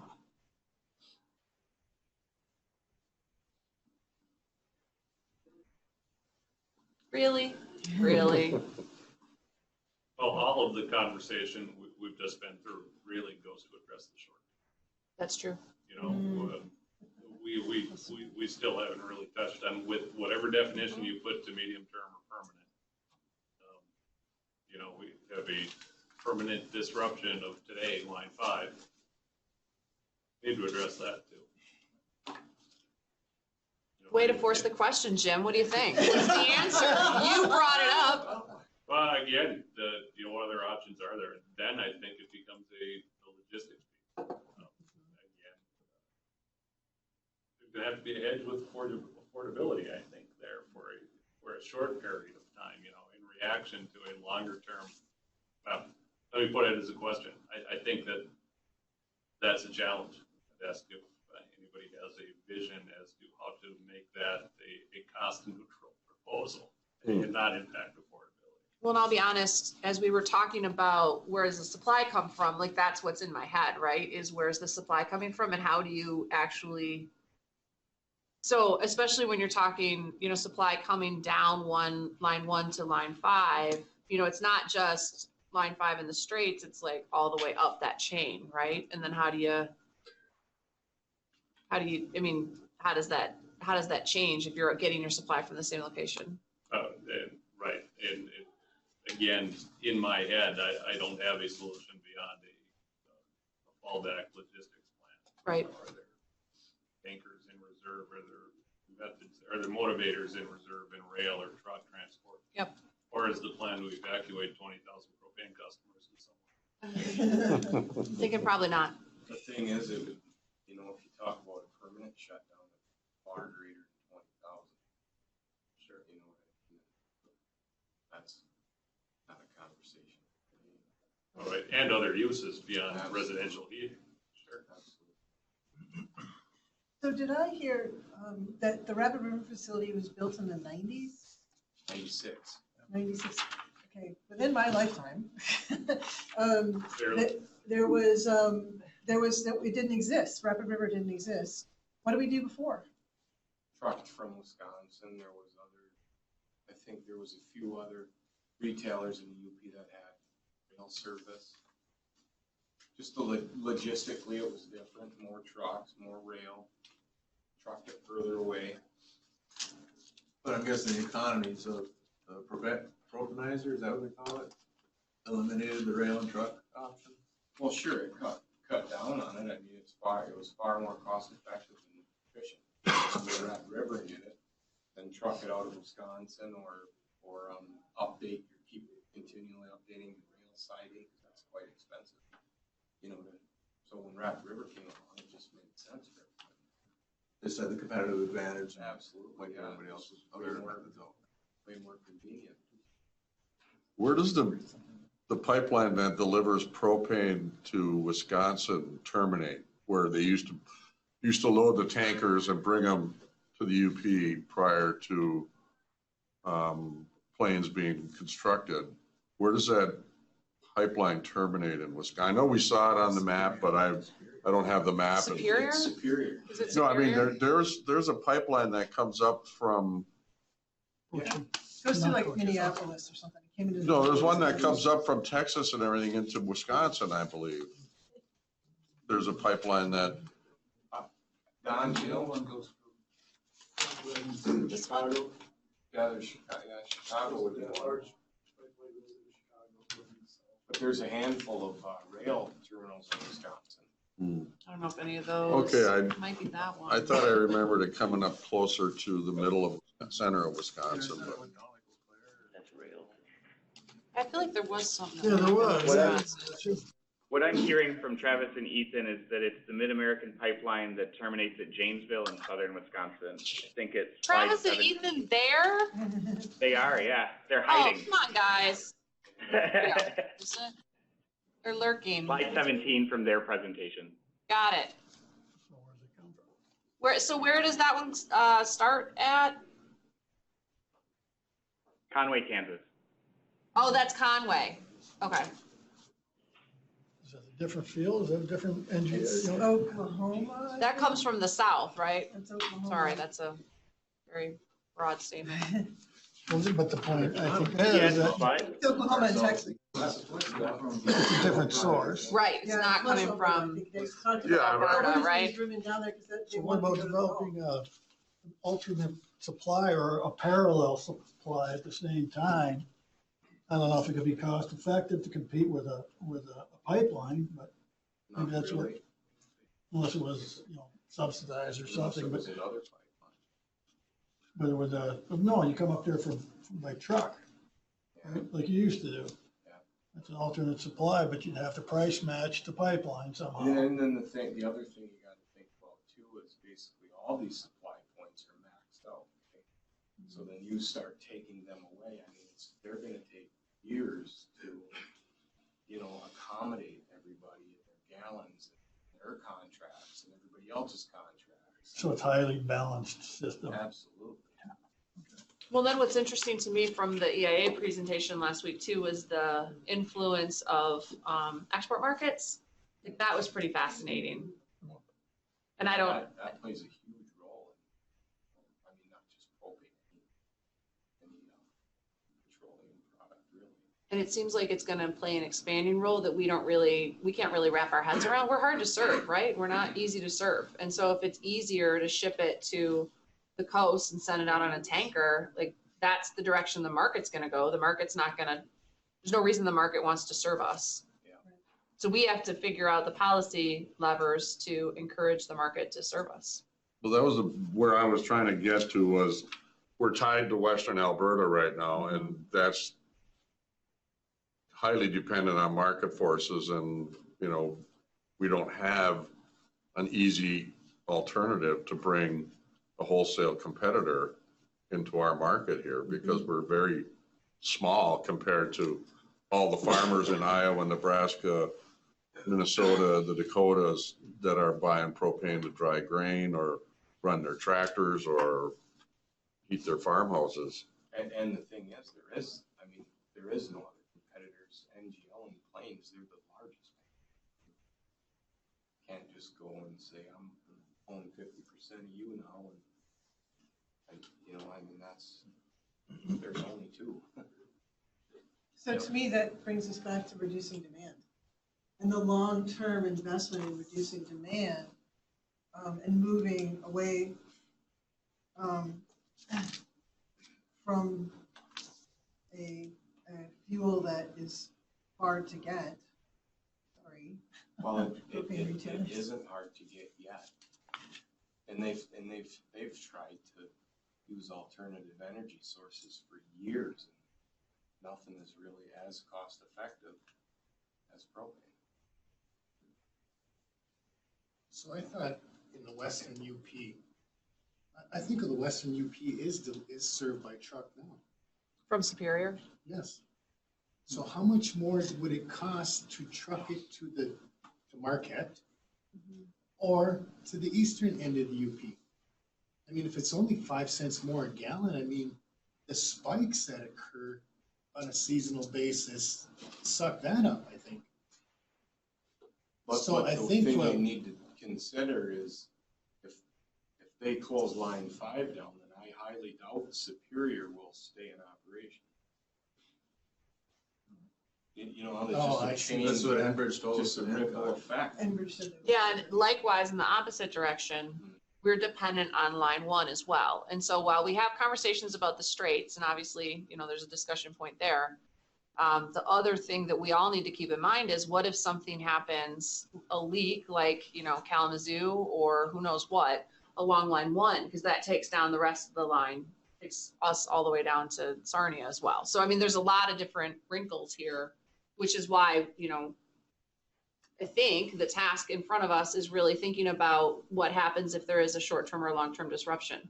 How do we think about that in those contexts? And that is very complex. Is. Haven't we learned that over the last 6 sessions together? And again, is Plains then out of business? I mean, what long-term plan do they have?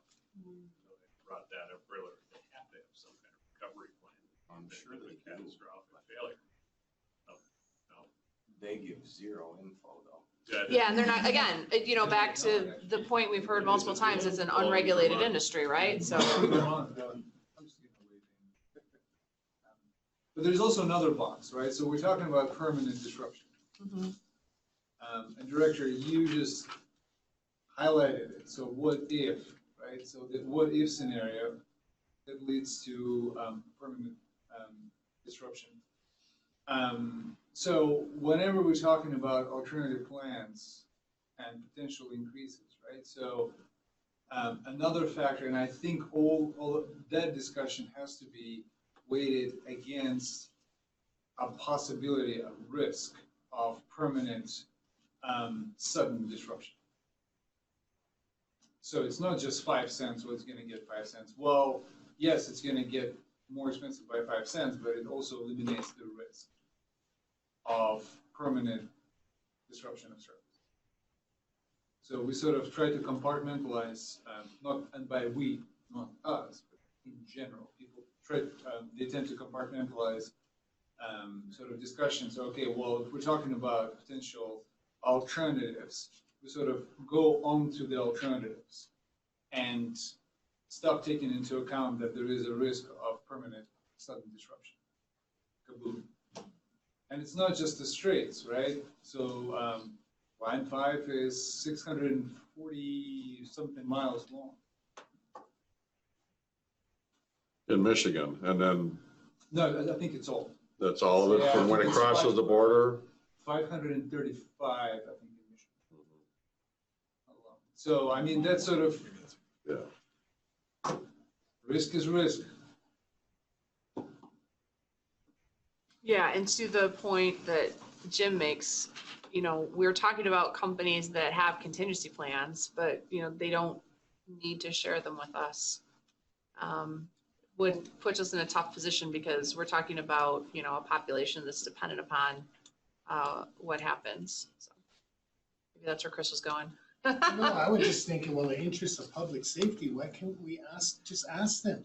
Mm-hmm. I mean, it would be an act of good faith for them to come out and say, hey, we're trying to resolve the issues that you guys are experiencing up there, and sharing contingency plans would just be, the human thing to do for us up here in the UP. Mm-hmm. I would guess you get into Homeland Security issues then immediately. Yeah, because Yeah, and see the benefit of the structure like the Public Service Commission over the electricity industries is that you've got one more layer, right? And so our electricity friends share a ton of information with the Public Service Commission, and we have our regulators, not only the commissioners, but also the staff that review all of that and have an additional layer of expertise, and so they can look at it, with those lenses and think about the overall adequacy needs for the state. We don't have anything like that or any conversations like that with the propane industry. And they're bound by confidentiality to not then, so there's no issue of security or. Well, you'd think they would partner with us and come up with some solutions. I'm saying. Yeah. I mean, I've had the power up on the Lawrence Indian Reservation go up for 5 days, and I think that phone never stopped ringing for 5 days because everybody couldn't get power, they couldn't get heat. I mean, I can't imagine going without heat for more than a week, 2 weeks, then all of us, will hear it somehow. Mm-hmm. What is our plan to provide heat to the 22,000 people that aren't getting heat? If the disruption goes for a month or so and these people are on 25% of their tank, I mean, how long does 25% last, Chris? Well, the average, just like an average household would use like maybe 6 and 7 gallons a day. So you're down to 100 gallons, so you're down 10 days. 400 gallons, almost. Well, no, not if you had 25%, you only got 100 gallons in the tank. Yeah, 15, 16 days. Yeah. So I'm sorry, you're saying that 20, I can't do the math that fast. 25% if it Well, lasts if you're talking 10 about 500 to 100 gallon gallons. tanks, every 10% is 50 gallons. 2 weeks. Yeah, so 2 weeks. And we're not, snowstorm. I was just gonna say, we got to assume that it's a challenging weather environment too, right? I mean, that's why we're concerned about it. It seems like it would be to approach another supply off another field, southern, whether West Texas, even if it's a highly balanced system, it seems like it has enough of a benefit and security that it may be a question we can ask them if we were in an emergency situation and you can you come up with a way to supply so many gallons so much. It might be worth how that you're laughing at me. Because it's a highly balanced system. I don't know if there's that kind of flexibility, but we have to ask, I think. All I can say is no, we don't want to share information, but all we can do is ask.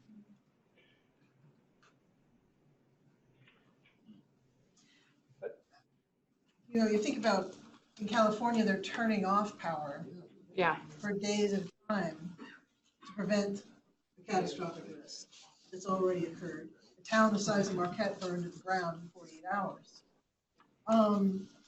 So I think about that a lot as an elected official in Marquette. And so to me, it points back to demand. Why do we need this? Can we do something else? And part of our recommendations would need to include moving off, really starting to invest in moving off of such a risky fuel. And I'm not to say that folks are working hard to provide the fuel now, but this is a risky business. My constituents in the Lance and Berga area know where the natural gas line ends. And they're coming to me and they're saying, Chris, is there anything the tribe can do to extend that natural gas line out there? Because, you know, propane, we just can't depend on it. And we don't know what's going to happen. So now I'm figuring out a way of how to deal with, you know, those types of situations too. So I don't, as you as an elected official too, I'm sure it's people, I don't know where your natural gas line ends or if it We affects actually, anybody. we just connected the two in our community, so. Oh, that's right. Yeah, You so did. we are, but we are 100% dependent on it now, which was a concern with moving, and so we buy from Wisconsin is what we buy electricity from Wisconsin, but our heat is, you know, I've got a wood stove in my basement. I'm in town, I have a wood stove, which I used when my furnace went out. I heated my home to 55 degrees for 2 weeks with my wood stove. That's all I use.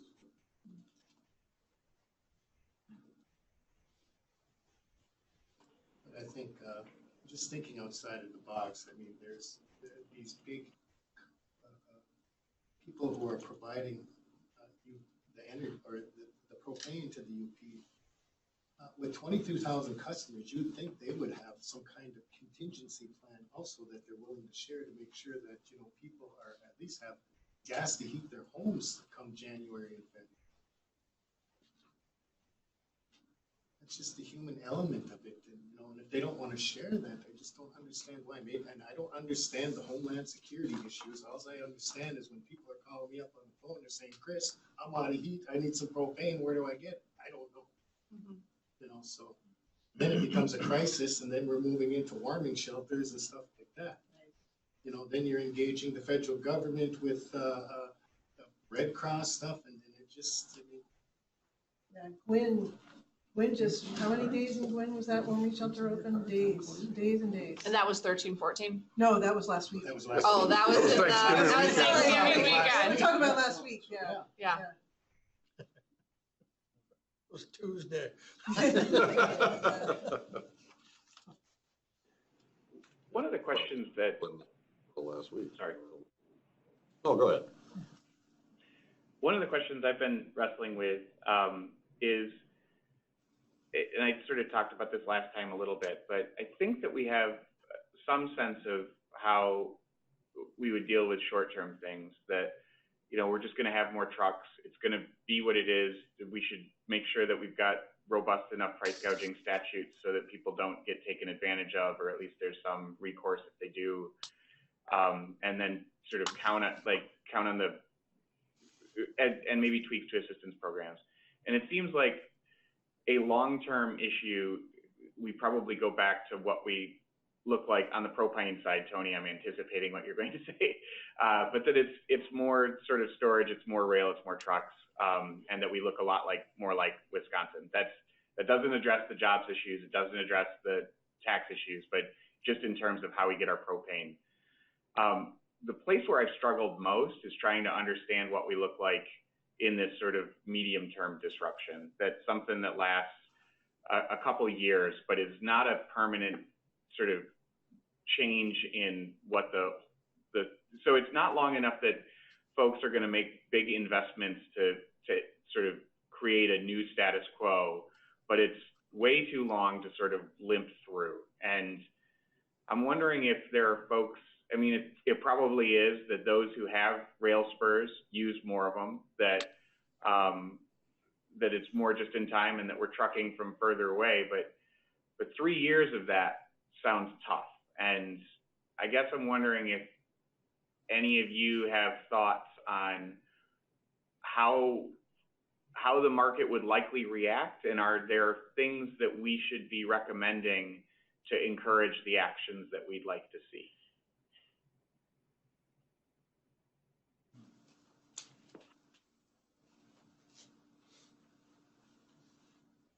Reduce demand. Sorry, because that has all those other ancillary benefits of improving your quality of life, improving the property values of the home,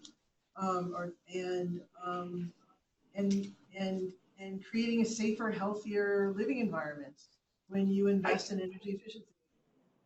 No, and I hear that. That's very long term. That's very, I mean, yeah. It's over time that would accumulate, but if it is 1,000 homes a year versus 10 a county, which is where we're at right now, there's great social benefit to that. No, I hear that, but I don't know that we're going to get 22,000 folks to sort of very quickly to either improve their efficiency or move off. And for some of these, the decision of switching fuel sources is not even just whether one source is cheaper than the other. It's one, as Chris pointed out, do we have access to gas? And two, is it worth the cost of replacing a major appliance like a furnace? Those are long-term decisions. And so I agree with you. Like, I'm a huge energy efficiency advocate. I think it should be part of it. I think we should try and think of ways that we can weather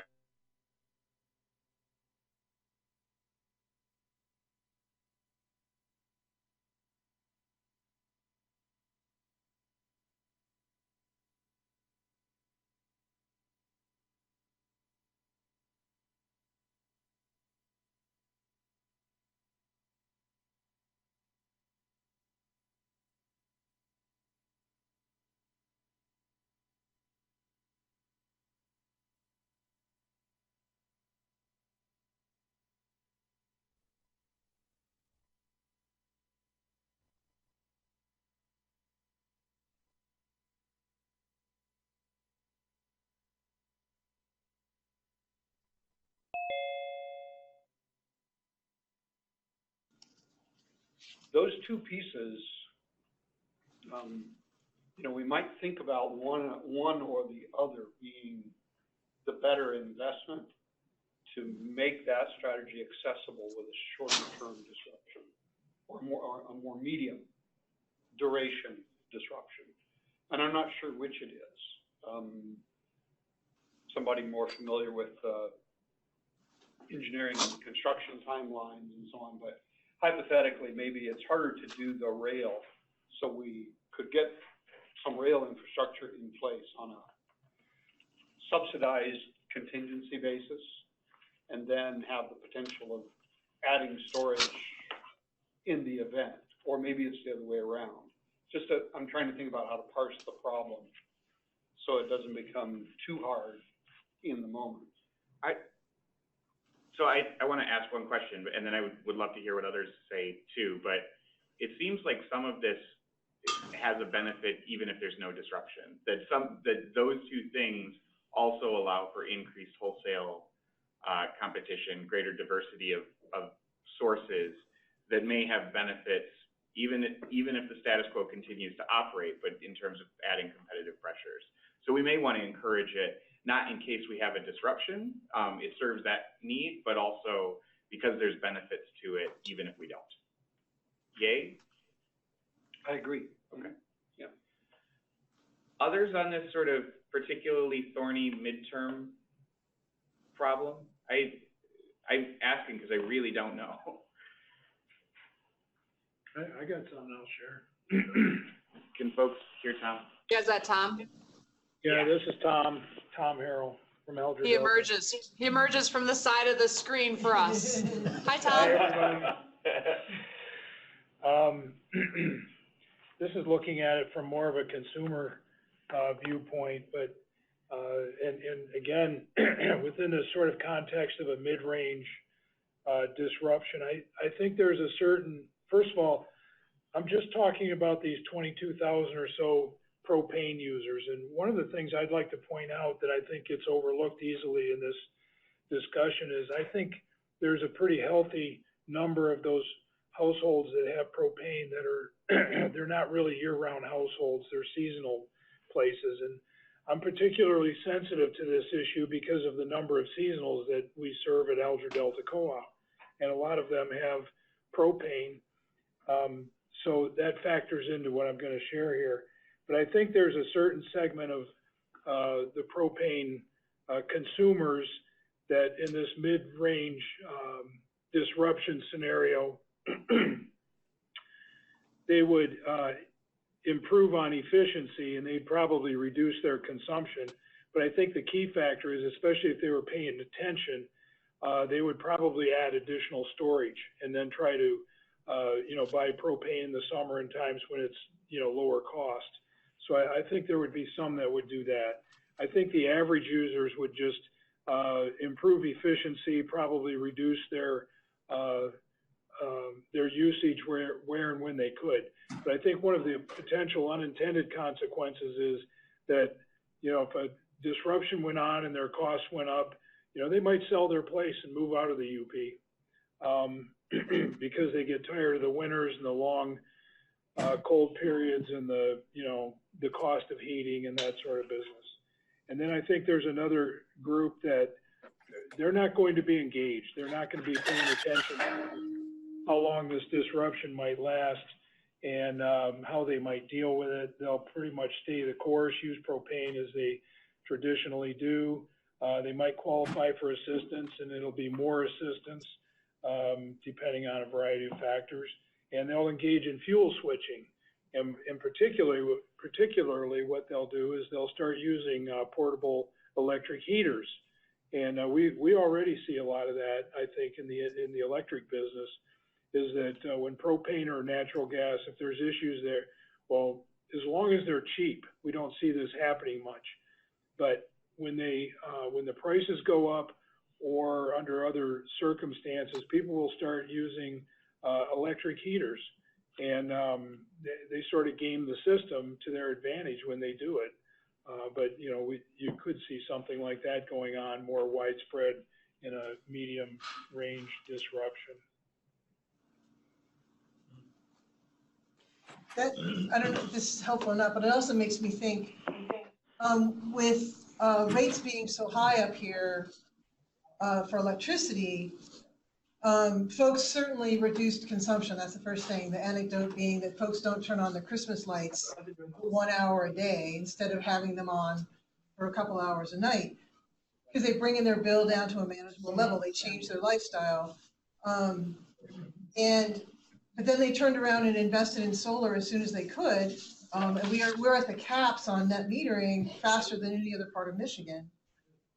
And so we do know that people will change their behavior, particularly the people with the ability to invest the money, move that direction really quickly. And you could even say that we've had 3 years of data at 25 cents a kilowatt hour, and they switched when they could, and they improved efficiency. I mean, I think that story is pretty clear. And I wonder if it's not even using that. Oh, he just has a participant. Going in the second conversation. Hey, are you guys talking in Lansing, or are we picking up something else down here? So it's funny, we don't know. Picking up something else. I don't know what's going on. Okay. Wireless. Yeah, sorry, so, We'll see if we can track it down. yeah, Sorry about that. this long-term higher rates, we've been living that way in the UP for a long time. And I don't have a clear insight into that, except that we've been living that way. And now we're, the insight is that people changed their behavior and reduced and switched as soon as they could. What else that means, for what we do, I don't know, but we sure have a clear indication of what would happen. Well, I think you might be alluding to multiple sources of fuel. Like I had, UPCO went out 23 hours. I had a generator and I had a wood burner that I used. Sitting there watching TV, everybody's moving to the Ramada. You know, we were fine. So that does have a benefit to have multiple sources that you can rely on, like your wood burner.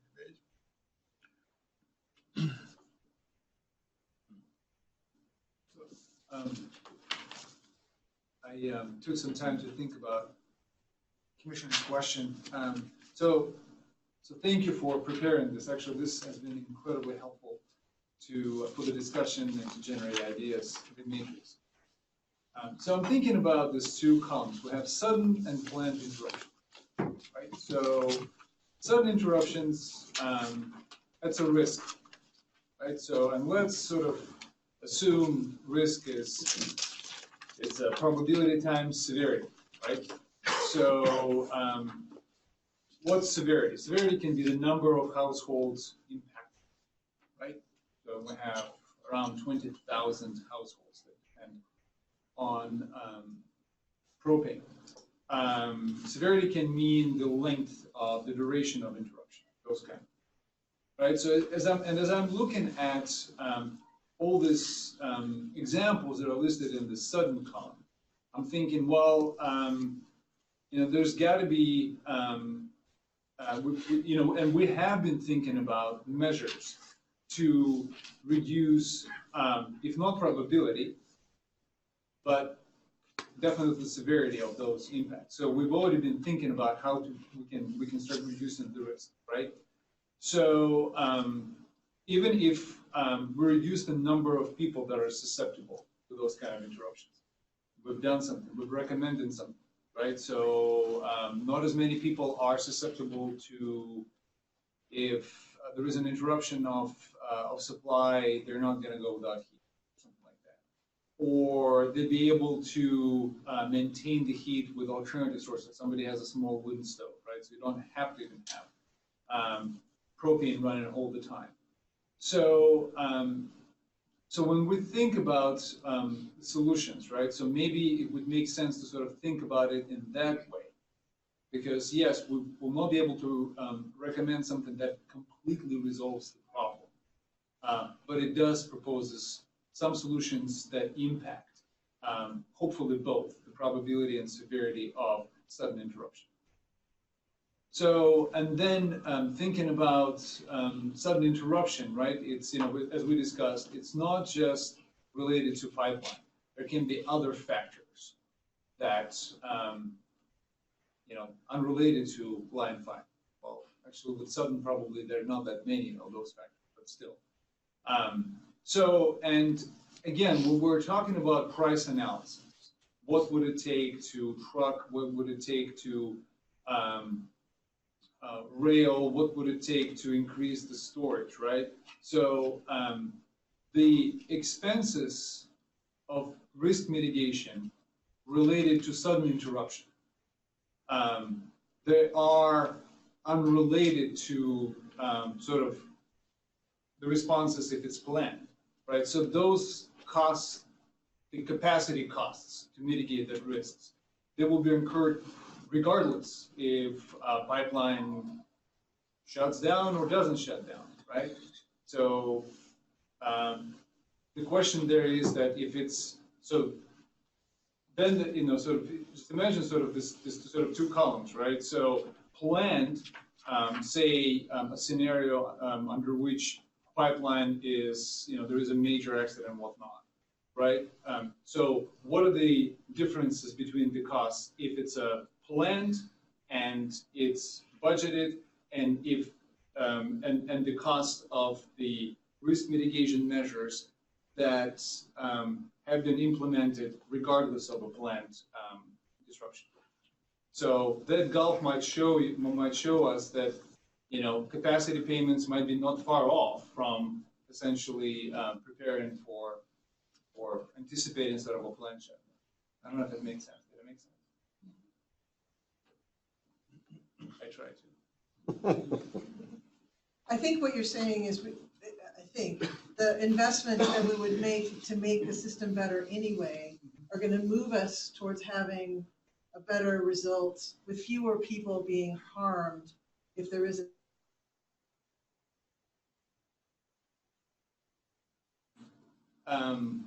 planning for a scenario, say, where the alternatives will come from, right?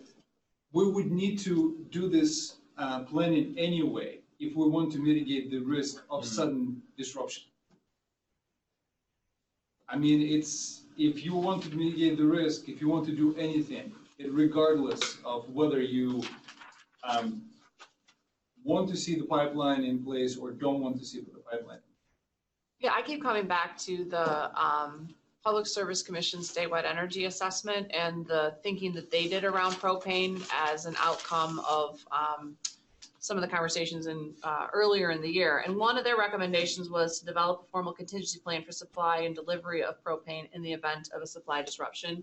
And that's any kind of disruption, right? And, you know, to your point, Roman, being ready from a strategic perspective to work through that plan would help us along that continuum, whether it goes all the way to a disruption or not, but just moving us along that needle. And to me, this also opens up a lot of what I hope our conversation is in 2020 as we widen our scope from the propane market, which is particularly challenging because of all the things that we've articulated and have learned over the last few weeks as we've received presentations, to kind of the wider challenge of energy across the Upper Peninsula, which is not going to be easier by any means, but I think is influenced differently by the structure of the electricity market and the other ways people get their energy. So I don't know. Same here. You know, the synergy between the second mandate and the first mandate.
Can you hear us?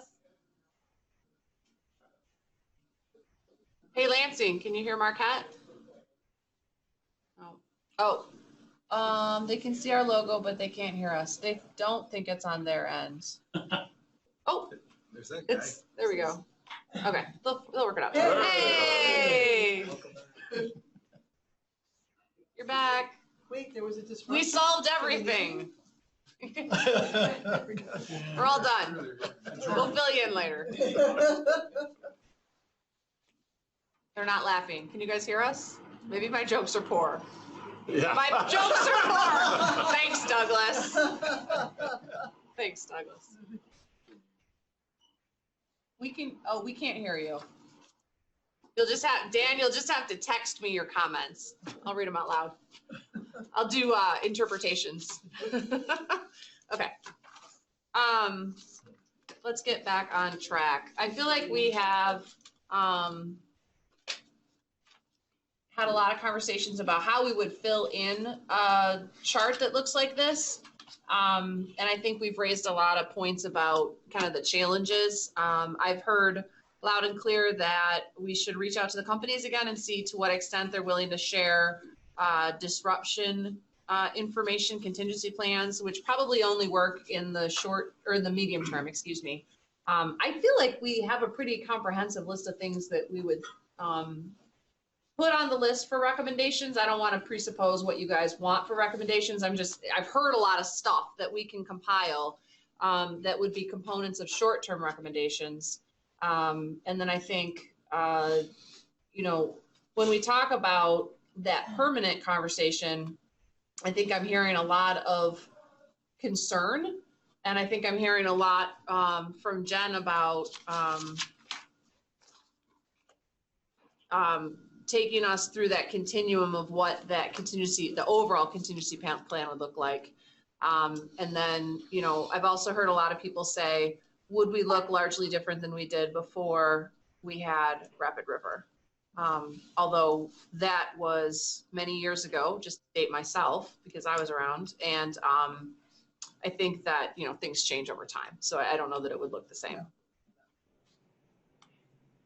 Is that a fair summation of what we've talked about? Did I miss anything? So I think I should also say, hey, we can hear you. Yep. Excellent, okay. No interpretive dance necessary. That's good because I'm not very good at it. I want to pick up a point from what Tom said earlier. As we think about alternatives to propane during a disruption, he's absolutely right that many people do have other things they can do. And that is actually sort of the ultimate diversity of supply. If at the end use location, people have multiple choices. So as we think about this, even aside from like fuel switching per se, I do think we want to think about ways that we can encourage people to have options on site.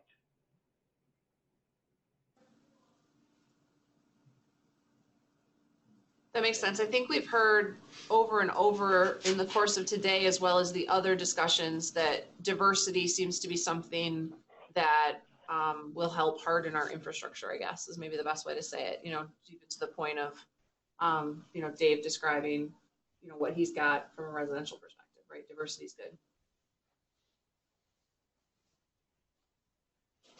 So what I would like to propose as a path forward is for us to, from a kind of staffing perspective, take the discussion from today, compiled with the discussion from previous sessions, and take a shot at a draft document for all of you that's going to hopefully contain what you've heard through these discussions. But then you all can take a look at that, react to that, and what I would, the kind of timeline I'd offer is we try to get you something end of January, because it's, sort of end of December-ish now. And that would then be something we talk about in our February 7th meeting. Does that sound reasonable? Yes. Okay, and then it will also be complemented by the outside work that the experts are working on for us. And so you remember, you heard from Eric at the Escanaba meeting about propane industry survey that they've been working on, as well as some external energy experts who are helping do the kind of taking the demography and kind of going a little bit further with it. So, you know, what do we understand broadly about the industry? And they're also capturing what we've heard in the presentations so that that'll be reflected in the report as well. So making sure that in some way we've hopefully concisely wrapped up what we've heard throughout the course of the various presentations and have that as part of a work product. So you should expect, you know, I mean, you can talk to us all the time, but you should expect materials from us in late January that you'll have time to review, and then we can talk about at the February 7th meeting. I'd also like to do that in a way that it can be shared with the public at the same time so that we can get input in February from the folks that have been joining us and others that might not have joined us yet, but know that they want to. Thank you for that last part. I was going to ask. That's going to be critical.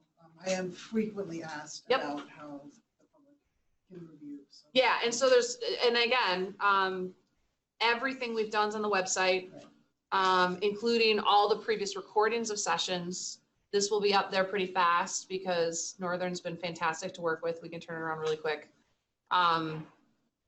All the presentations, all the recordings are up there. And then any comments that people are emailing to us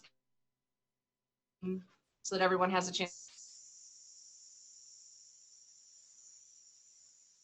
The team from the department's perspective that's been staffing this has also put together a bit of a bibliography that, Kimber, we didn't send that yet, did we? Or did we send that last night?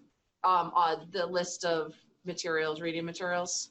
Okay, so you'll get that soon too. We've put together a chunk of things that in the course of the conversations that the presentations that we've received that we've gone and chased additional materials. And so, you know, I know Dave likes to read all of these late at night. I don't know if everybody else does. Roman, I'm sure, reads everything too.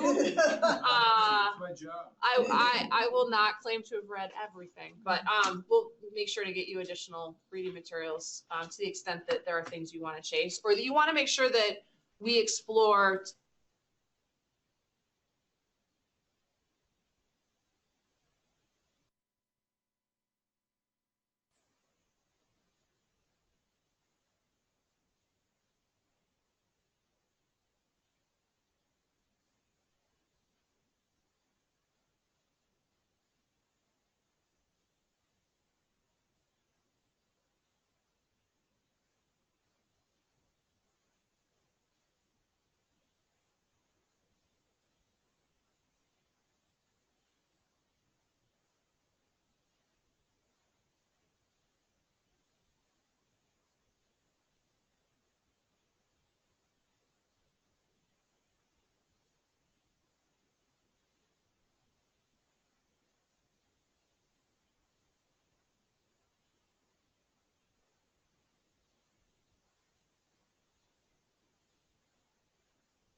Other thoughts?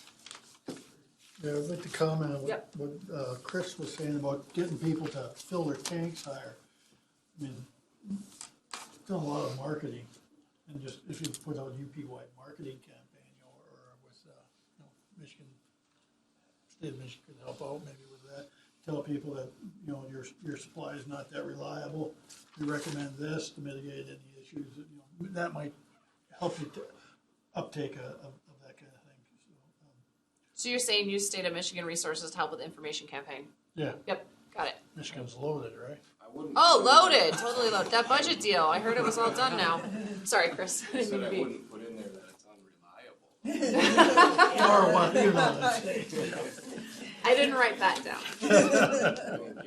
I think one of the things to consider, especially with low-income people, is they have that tank that costs you $1,600. I call it a behemoth sometimes, because what happens, I think, the people that are strictly low income, in the summertime, they don't have the $300 or $400 or $500 to fill that tank, even if it's $200 when they're paying for diapers, car expenses. That's let alone the Alice people. They probably don't have that as well. Absolutely. And keep in mind, Alice people are about 46% of the population in most counties in Michigan.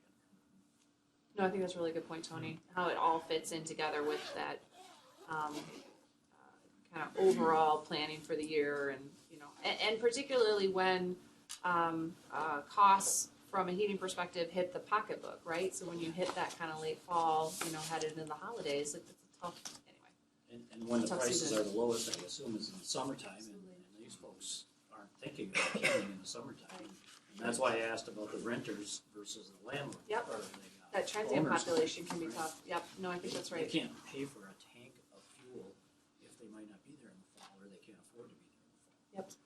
Yep, I think that's right, Tony. Yep. Other kind of high-level points? We got Lansing back? Good, good. Any points there in Lansing? Sorry, you didn't hear the last couple of discussions. We agree with Mike. Good job. What about Tony? You're just picking Mike. All the mics. No, we could see people talking, but we couldn't hear. Okay, we figured that out when we called on you and you didn't answer. Okay, so I think that from a department perspective, we've received what I think is kind of a good point to do some distillation and get it all back to you. I will just say, let's keep the lines of communication open as people are thinking more things, having deeper thoughts after this discussion, or again, we'll get that library of resources out to you in the next couple of days as you're, reading that late at 11 o'clock at night, by the wood stove. If you've got thoughts, feel free to reach back out. But before we just depart today, I think it looks like we've got a few more public comments. So if we're good with the discussion point, let's transition to public comments. Is that good with everybody? Okay. Any other comments in Lansing before we transition to public comment? Nope. Everybody's good in Lansing? Yeah, we're good. Great. All right, and Kimber's got a few for me. Yes, ma'am. Oh, we didn't, thank you. Okay, we'll do that when we're done. I'm gonna make a note. Okay, so we've got 3 more cards. So I'd like to call up Rosemary Greer, and while Rosemary's coming up, she knows the drill. But I'll just remind everybody that we'd like to keep public presentations to 3 minutes. Happy to take any additional comments in writing, through email, et cetera, however you'd like to comment with us. But we'll keep them to 3 minutes for today. So thanks. Yep, please come up here, and the video, if you come up this way, the microphones will pick you up, but then they'll switch the videos so they can see you in Lansing. Okay. And you'll be recorded. Thanks, Good to see Rosemary. everybody again, it's kind of sad this is coming to an end. Oh, it's not over. I know, Okay. but I mean, for me, probably, because the trip, I don't know, your next meeting is not open to the public anyway. is Oh, it? yes, absolutely, everything's open to public. Where's February everybody? 7th. We're in St. Ignace? St. Ignace, February 7th. Little Bear Arena. There we go. We're in St. Ignace, February 7th. We are going to do that when we're done. I'm sorry. We don't want to take your time up. No, Carry okay, on. well, it starts now then. Yep. Anyway, some of the notes I had made that were already covered here, so, I think coming to some of these, the meetings here has really helped me to form my own opinions based on fact and opinions and all the other information. And that is, you know, really looking at the diversity of our suppliers, that right now the monopoly is Line 5. And I feel like, you know, we need to have more diversity of suppliers coming in besides just Line 5. So, and that's something that you've already been looking at and talked about. What I'm concerned about the propane right now, though, from the different sessions I've been to, with the changes about it being supplied internationally now, like in 5 years from now, I'm a propane user, by the way, that I see that the prices are going to continue to rise. I don't know how that would not, because we're competing with a lot of kind of prices on both coasts. So I'm concerned about that as a propane user. You know, the other thing is that my tank was full of, propane, and our power went out. And our power goes out quite often because we live in a rural area. It could be trees, it could be just the heavy wet snow like we had, but we were out for 2.5 days. And my tank was useless because I had no power to run my furnace. And while we're talking about propane, the 22,000 users that you've been talking about today, how many of those have to have electricity to run their furnace or anything else that they use propane for? So to me, they go hand in hand.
Propane needs electricity to run their propane tanks.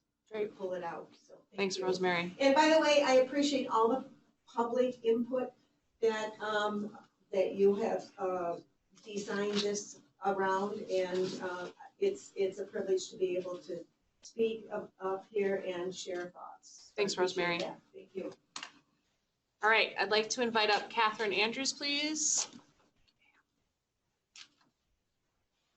Hi, Catherine. All right. Thank you Please. so much for addressing these serious issues that are going to affect, and do affect already all of us. But one thing that I'm thinking about as I'm listening to you is, what would happen if Line 5 broke today? I mean, it's nice to sit around and think about scenarios, but if it actually happened, we're not prepared. And I am a propane user. I live on the reservation. And my propane supplier gets propane from Wisconsin, and it's trucked in. And I know, I respect everything you're saying, Chris, and I'm hoping that there might be an alternative, because I know you're really dependent on Line 5, and I don't know what that alternative would look like, but the risk that we are facing, I think is really serious, and it could happen any day. And I think there is an urgency, and there should be an urgency. And as far as renewable energy. I appreciate renewable energy on a small scale. I am vehemently opposed to private equity companies coming into the UP to put up huge renewable energy sources like wind and solar. Wind and solar on a small scale, I approve of. Our village of Lance has put in a small scale development. That's fine, it serves the local people. But, you know, these huge multinational private equity funds do not serve us. So that's something that I'd like to also express. You have a huge task. I don't envy you. And one of the reasons I don't envy you is because if there was an accident today, everybody would be pointing their fingers at you and the governor and the administration. And I would hate to see that happen. So I just wanted to emphasize the urgency of it and the incredible risk that we're facing right now. Thank you. Thanks, Catherine. All right, I'd like to invite up, is this Margie Forsland? Marge Porcelain. Marge, thank you. And thank you for being here and seriousness with which you're treating this issue. I would just like to say in every cell on whatever chart you decide to work on, energy efficiency, it helps with over time, it helps with every source. It has to be there. And you aren't going to get everybody energy efficient quickly. But any plan you recommend has to be efficiency. You have to start. It's like you can't save $100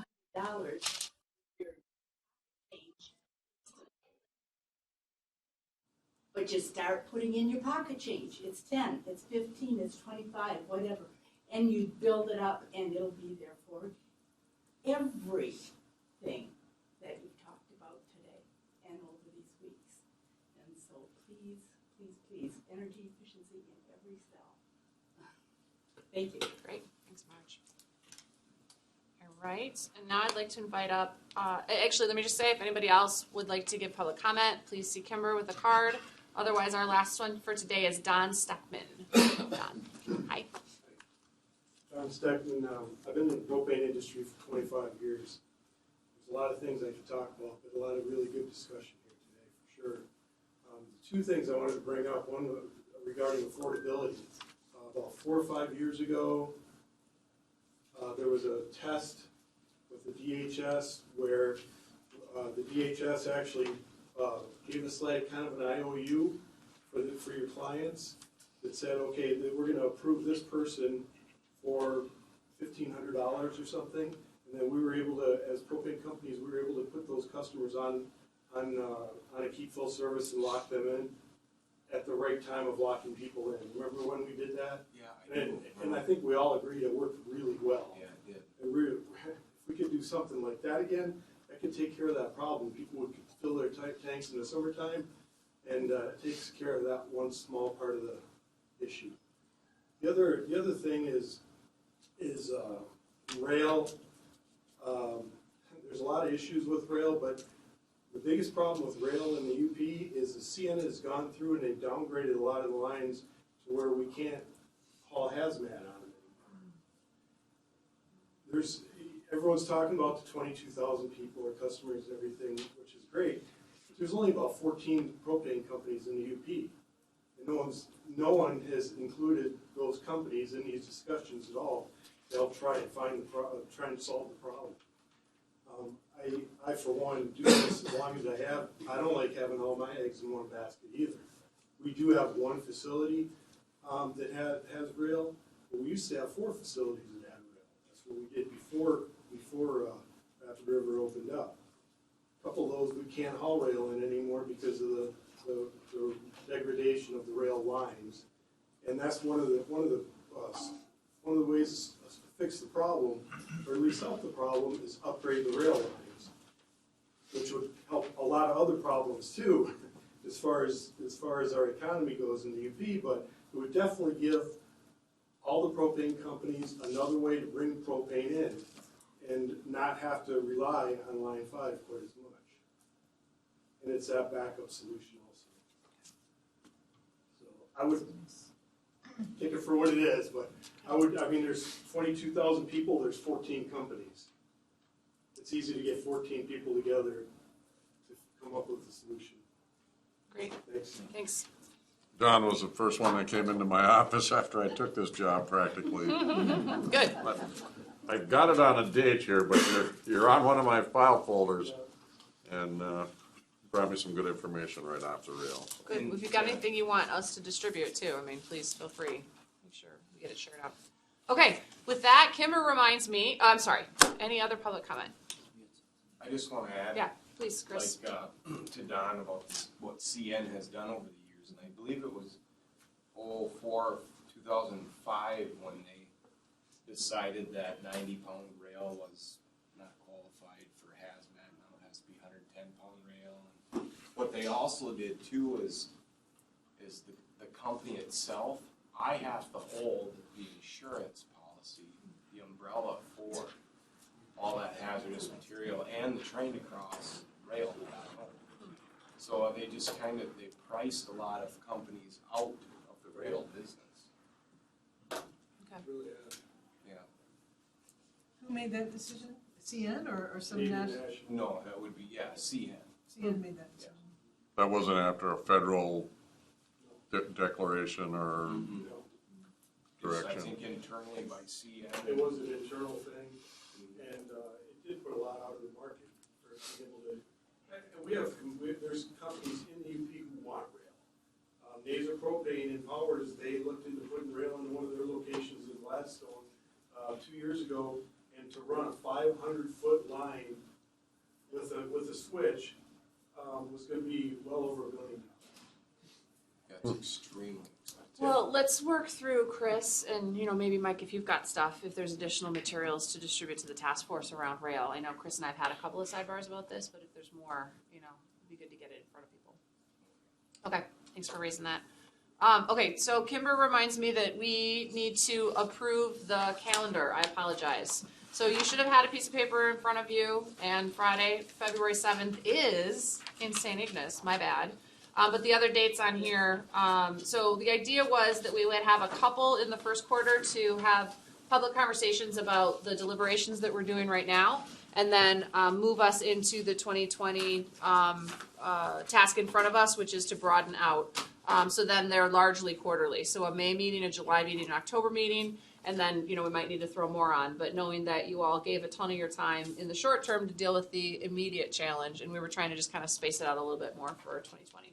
So, let's see, first of all, anybody got any comments on the dates? Anybody getting married on a date? I'll be retired so I can get to all of them. Perfect. Would you like to sign this? No, I'm just kidding. Okay, so can I have a motion to approve these? So moved. Thank you. Second? Second. Any, all in favor? Aye. Any opposed? Great. All right, dates for next year. Okay, with that, I think we're done. So thank you again for your time on this beautiful snowy day. Appreciate everybody being here. We will absolutely have every other meeting be open to public comment, so everybody please join us. And thank you. Did you get invited to the Looks like. She's like, I want to go home. I've been invited. Okay. We'll be on the 6 o'clock news. I'm sure. Yes, ma'am, let's do it. Yeah, the early one. So I'm going to work from. Thank you. So I will be